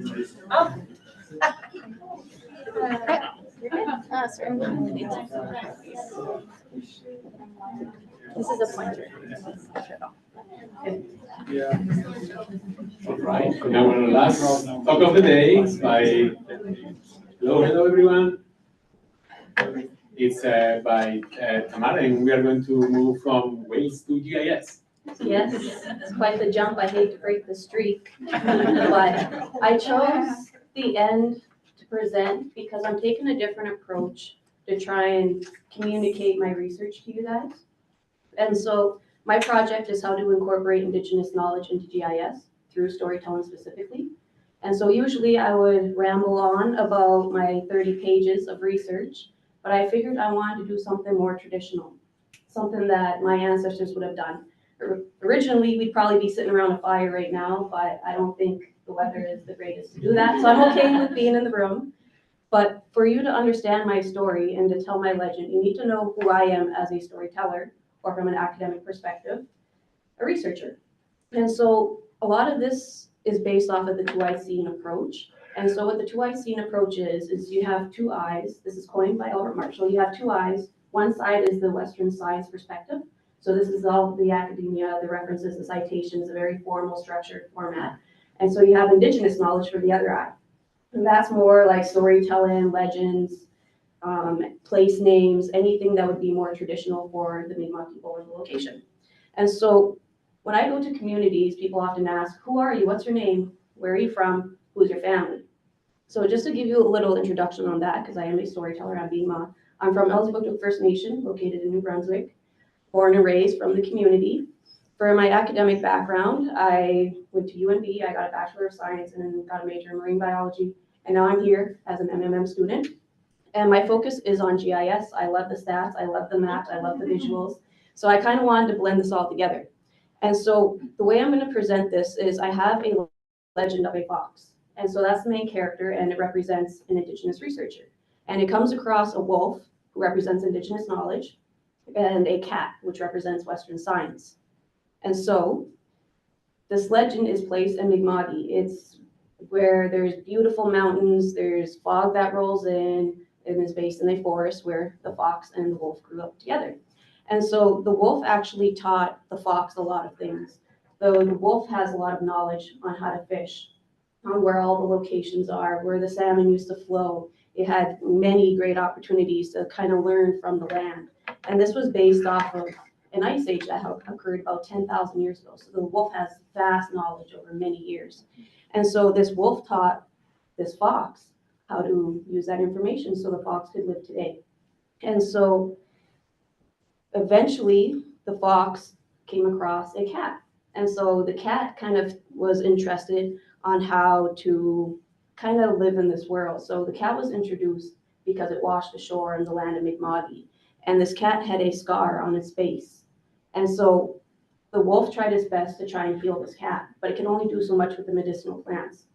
So the wolf went to the creator and was like, hey, can you help this cat kind of heal and so it could survive on the land? And so the creator gave a cat a tail so it could kind of fish in the water and pull up fish and eat. And so the cat was also given claws so it could catch anything on the ground.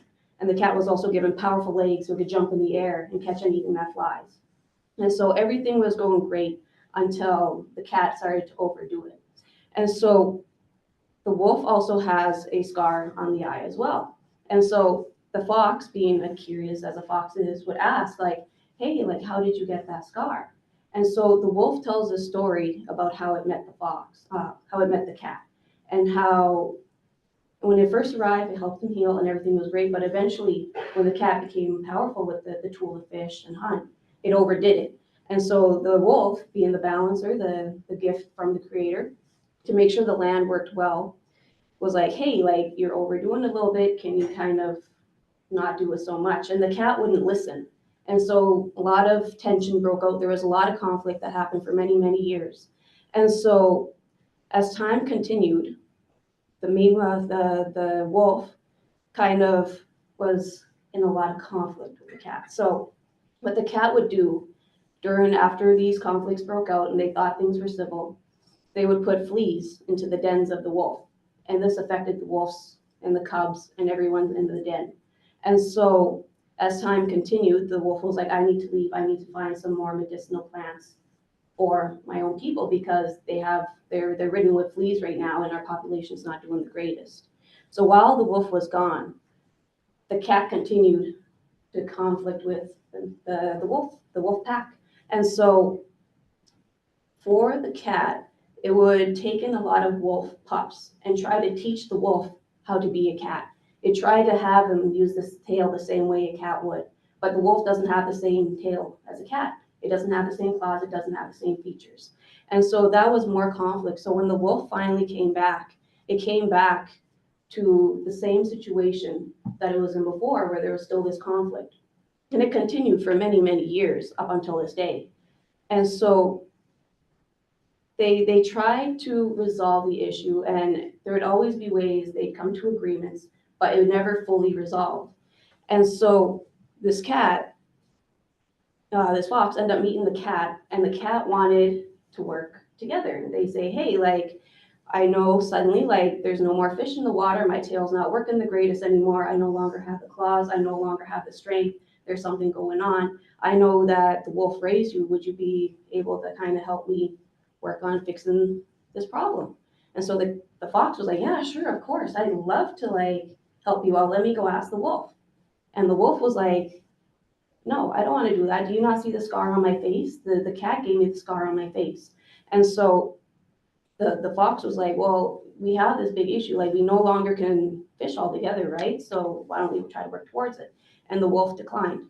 And so the fox, being stubborn as it is, decided to go out and do it itself. He's like, I'll solve this problem the best I could. And so during the journey, the fox kind of explored and came across a bear. And the bear was sitting at the edge of the water. And this water was the sea, but it was inland. And so when the fox approached, the bear was like, oh, hi, like, I could hear by your footsteps that you're concerned. Would you like to tell me about it? And so the fox kind of explained the history between the wolf and the cat. And the bear suggested to go see an eagle, because an eagle would allow you to, like, see from different perspectives, because the wolf has a perspective and the cat has a perspective. But for you to fully understand this whole situation, I recommend you go see the eagle.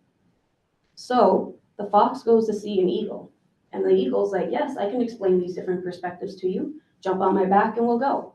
So the eagle has an amazing capability because it can fly so high into the air that it can look down over the land. So it has a lot of knowledge in that perspective. So while they're up in the air, you could kind of take a look around. So the eagle was like, we'll start by the cat's perspective and what they've been up to. So as you can see up here, I've been seeing the cat always up here. And I've seen they've been hunting and gathering and doing what they're doing, but also a little bit lower down here, a little bit here, not so much here or here. And this was based on what they would want to fish. So during other times of the year, this would be based on, like, just curious natural sites, like the cat just wanted to explore. It was of significance to the cat. And continue onward, you have, like, the overall visitations from the cat, because the cat manages a lot of this, right? So overall, though, the cat was always up here, sometimes down here, and sometimes here. So the eagle, soaring around again, was like, let's go back around. So from the wolf's perspective, well, the wolf always visited these spots, a little bit different than up here or in this corner. And as you continue, like, the wolf would always trace back based on different things. And the wolf was very sacred, right? So there's different reasons for visiting. So up here would be of significance, and same with around here, because it's based on blue scap. So there's a lot of history behind there that the wolf knew about. And if you continue, if you want to compare from where, like, the cat and the wolf is at for fishing, we'll see these areas are pretty important to the wolf. So if you combine all of them together, you can see overall that where the cat and the wolf would be sometimes overlap. And you could see the different perspective of what's important for each animal. And so the fox stopped and think about it and was like, well, this would be very important to bring back to the cat and the wolf, because the perspectives are so different. So maybe the cat thinks this is important, well, maybe the wolf thinks that's important. Well, what if they look at it together? This whole generalized area is pretty important. So let's say the cat wants to work on saving the fish in an area. Well, maybe they could focus here, or here, or here. And then maybe if they want to do something that's not so great for the water, well, maybe they could focus somewhere where it's not that much of an interest for either of them. So maybe this is a way they can mend that relationship. And of course, with any good story, you kind of have to think about the lessons from the legend itself. And so what we kind of learned from the story is that there's still a lot of relationship building to do between the two. It's not something that could be answered. There's not something that's definite. There's no end to this. And so it's very important that both the cat and the wolf work towards kind of mending this relationship and reflecting on the history of it, because you can't understand the problem at hand if you don't look back. And also that there's not enough input from the cat, from the wolf, because the cat has so much oversight on a lot of things. And so it'd be important to have both perspectives, because it allows for a whole different view from the eagle's point of view, right? And so the significance of the area could be defined by looking at it with that new approach, opposed to just looking from the wolves or just looking at the cats. And so this could be used for not only fisheries and like fishing, but also gathering and hunting as well. And of course, this would go towards maybe teaching the cat how to actually do that stuff, because the cat only knows how a cat works, right? It doesn't know how the wolf works. And so they need to have that communication to be able to do that. And I would like to thank Megan Bailey for such great advice. I almost didn't take the legend approach. I initially took the academic approach, and she was questioning why I would have done that. And she had a very good point. So I was like, yes, I'll include the legend.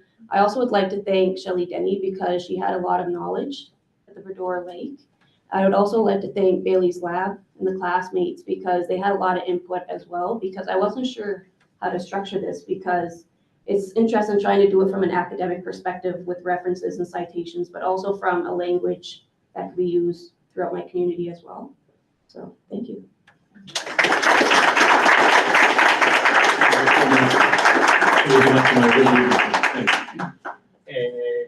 We have lots of time for questions. Well, and I appreciate very much that you took Megan's advice and did the legend, because I think I learned probably a little bit more that way. In terms of connecting with different community members around Verdora, do you envision going back and sharing what you've kind of learned along the way of your project, or is this something that that you are going to necessarily just bring back to your community, or would you like to share it with all the communities around Verdora? Yeah, so every time I brought up the conversation of developing this legend and doing the research, everyone always followed up to be like, can I hear it afterwards? Because they wanted to see how it would turn out, right? So the goal is to have, of course, the academic paper submitted, but also we discussed possibly turn it into a child's book as well. So it'd be easier for community members to read it, because handing them a 50-page academic paper won't do so much for them, right? So it'd be nice to have both perspectives and communicating the results as well. So I'd like to reach back out to them. I know Shelley Denny won't let me go that easy, so I'm sure I can pass that information on. Same with the communities as well. I think that book would definitely help share that knowledge. I think that would be a beautiful one. More questions? Thank you so much, Tamara. That was lovely. This is more so out of curiosity, but the art that you've been using throughout the presentation has been really beautiful, and I was just hoping you could talk about it a little bit. Yes, so of course I did the GIS layers myself. I like the visuals of it. I tried so hard to not speak academically on it, because I know some of them are circles and some of them are hexagons. I find that Indigenous knowledge is more broad, and of course vocab and ethics and all this, you have to use more broad information, and that the Western science has more defined zones. So I kind of like the visuals of that, but also in terms of the drawings at the end. So I kind of sketched these. The reason why I sent the presentation in last minute was because I was busy working on the drawings because I wanted some motivation to kind of finish the legend. And I was like, how can I do that if I don't have something? I don't know. I like to say it's because we're Mi'kmaq. We have a lot of petroglyphs. We have a lot of drawings. I have one tattooed here, my last name. So I was like, I need something visual to motivate me. So that's the fox, and that's the wolf with the scar, and the cat has a scar as well. So that represents one perspective from each of them. So. Thanks for asking about the drawings. The drawings are so beautiful. I was wondering about if you have any other like future locations in mind past the Fedora Lakes for doing something similar. So people always ask me if I'm going to end up doing a PhD after this and what it would be on. And honestly, I just like GIS. I like the storytelling. I don't think it would have to be Mi'kmaq specifically. When I first did the master's program, I wanted it to be for the Mi'kmaq people because I wanted to help support my own people first. But now that I'm done, near done this section of it, I would actually like to go down to Tornado Alley. I'd like to map GIS map out some tornadoes. And I know there's like sayings of like a dead man walking is where two tornadoes come together and it looks like a person walking and most people don't survive if you're in this path. So I'm sure there's probably some legends down there. So it'd be cool to do that or even track sharks, tell the story of them. There's so many ways to take it, but. Or blue whales. Yeah. I like the adventurous stuff, you know. Where's so. Tornado Alley? It's down in the middle of the US, so it covers several states. So it's, yeah, right in the dead land there where there's just flat lands. We have a Zoom question, I think. We have a question from Shelley. Maybe if she could unmute herself, you might be able to hear her through that computer. Can you let her know? Yeah, you only have to just let her know. Yep. Okay, can you hear me? Yep. Oh, great, okay. Can the audience hear me as well? Or Yeah, a little bit. Yeah, sort of? yeah, they can. Okay, thank you. Okay, thank you for the opportunity to be able to ask questions, and great job, Tamara. Now, I've got maybe a few questions and incorporating one. So like I did appreciate the analogy of that historic relationship between Canada and the Mi'kmaq. And it almost seems like you feel more sorry for them without feeling blame. You know what I mean? So you could see how these things have happened without your involvement in it. So I do appreciate that in that story. I was just wondering, in the last part of your presentation, when you're talking about recommendations and how the different perspectives are, you know, quite it's quite obvious. What would you recommend to rectify those differences? Like how could one integrate both of those perspectives into one GIS story? It's actually, what's that? Can you repeat the question for the? Oh, that was a mouthful, Shelley. I know. Okay. Okay. So I guess the question would be how could you use both of those, integrate both of those perspectives in a GIS story to tell the full story, to tell the full picture in that application? Yeah, so she's wondering because here today I told a legend, but then on here I have like an academic paper. So how would I be able to merge the two together in a GIS application? And that was one of the things I talked about in the paper because GIS is great visually. It could do the math, it could do the stats, it has the visuals. But if I show you something just like this, so for example, there would be, where's my pointer here? There would be like all these sacred sites. Maybe there's some petroglyphs somewhere out here. Maybe, you know, it's all different and it's all different information. Sometimes it's place names, sometimes it's legend, sometimes it's something drawn. And so maybe like you could add several images of the petroglyphs, maybe like a picture of Glooskap's cave entrance, right? Like you could add more photos to it. But I noticed like there's an issue when it comes to printing maps because you're very limited. Like you won't hear the elder story on that piece of paper. You won't hear the full like information being given because we're so limited now on what we could throw on a piece of paper before people get overwhelmed. So I like the application more, like the online application, because there's story maps now where you can scroll through on GIS and it helps give that story. It has audio. I know people are looking at other ways of doing Indigenous knowledge. So they create video games now. They have apps. So there's different ways of doing it, and to try and just kind of merge all these different communicative tools would probably be the best option.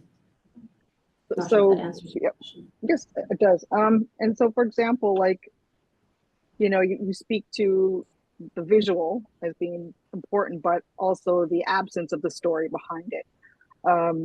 Is that something you would recommend, that we can't just be relying on maps? Is that because the story is so hard to communicate visually, but yet it's a great tool for storing some of those important legends and stories and locations and place names? Is that something that you would suggest? Yeah, so she's asking because, there's the audio, there's the stories and all that, but all we have on here is a few lines. So like kind of how would that work? And honestly, it doesn't work because, I told the whole history of the Mi'kmaq people for the past roughly 1,000 years almost, right? And you won't see that with one piece of line drawn on a map. So it doesn't justify it. Plus, as a map, this is only one like place and time. So the data is from, well, at least the Western Science side is from like 2021 to 2024, I believe. And then of course the Indigenous knowledge goes back to time immemorial. So it's only like really one place and time, and that like maps are very limited completely. And my last question, sorry, Tamara. When you spoke to the relationship between and the power of one animal over another, do you feel, or do you think, or have you come across instances where that power relationship is evident in documenting Indigenous knowledge?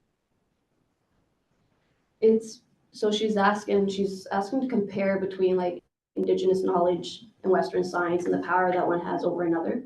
And so I find it pretty common, because it's kind of how the legend became like the legend itself, because I was focused on trying to incorporate Indigenous knowledge into GIS.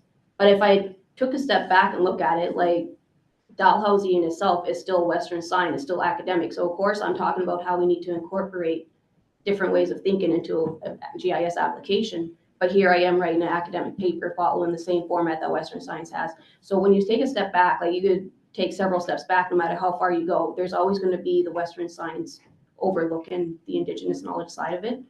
But like the lesson from the eagle, and the bear, is that you have to kind of learn to shift those powers and provide the Indigenous people the opportunity to actually include their information.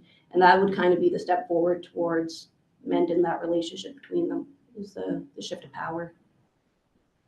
Hello, and Tamara, go to loud again. More time, are we done?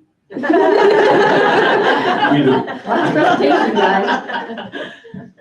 Thank you very much. I really enjoyed your approach to the presentation, and the way that you shared this information. I have a question about the tension around sharing information. So you mentioned in the way that you've represented some of the Indigenous knowledge that you include, that, sorry for the feedback, that you intentionally aren't so specific in the way that you represent some of the circles. And then some of the Western science data sets are represented in more specific polygons. Can you talk about your experience in deciding what should or shouldn't be shared, and how you represent that, I guess, tension between knowledge and what is for communities and what is for larger audiences? I'll just say ethics deadlines. No, no. It was really interesting because all this data is based off of publicly available information, and so there's only so much you can work with. And I know communities are very sensitive now about what they share. So I believe there's one of these ones up here. I initially thought this was Glooscap's Cave, is actually this one. So I think it's the Fairy Cove, I believe it's called. And this is publicly shared. It's online. People can go visit it. And I think it's been vandalized. And that's one of the results of sharing these kind of informations, right? And so that's why communities don't want to share their information anymore. But from a two-eyed seeing perspective, like the Indigenous people are so quick to say they want both perspectives, they want both eyes seen. But now they're starting to withdraw their side. And so I have to reach out to communities saying like, hey, like if you do want to fully do the two-eyed seeing approach, you have to be willing to share a certain amount of information.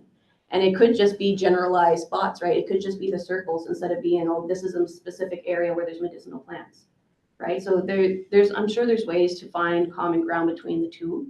It's just both parties have to be willing to share information, per se. Thank you. All right, and we are going to we're going to stop here because I think we are over time. But thank you so much. I didn't do this, but thank you very much to all advisors and leadership colleagues because without them, this would be impossible to do. So, and to conclude, another round of applause for all the speakers today. Great job, and more awesomeness.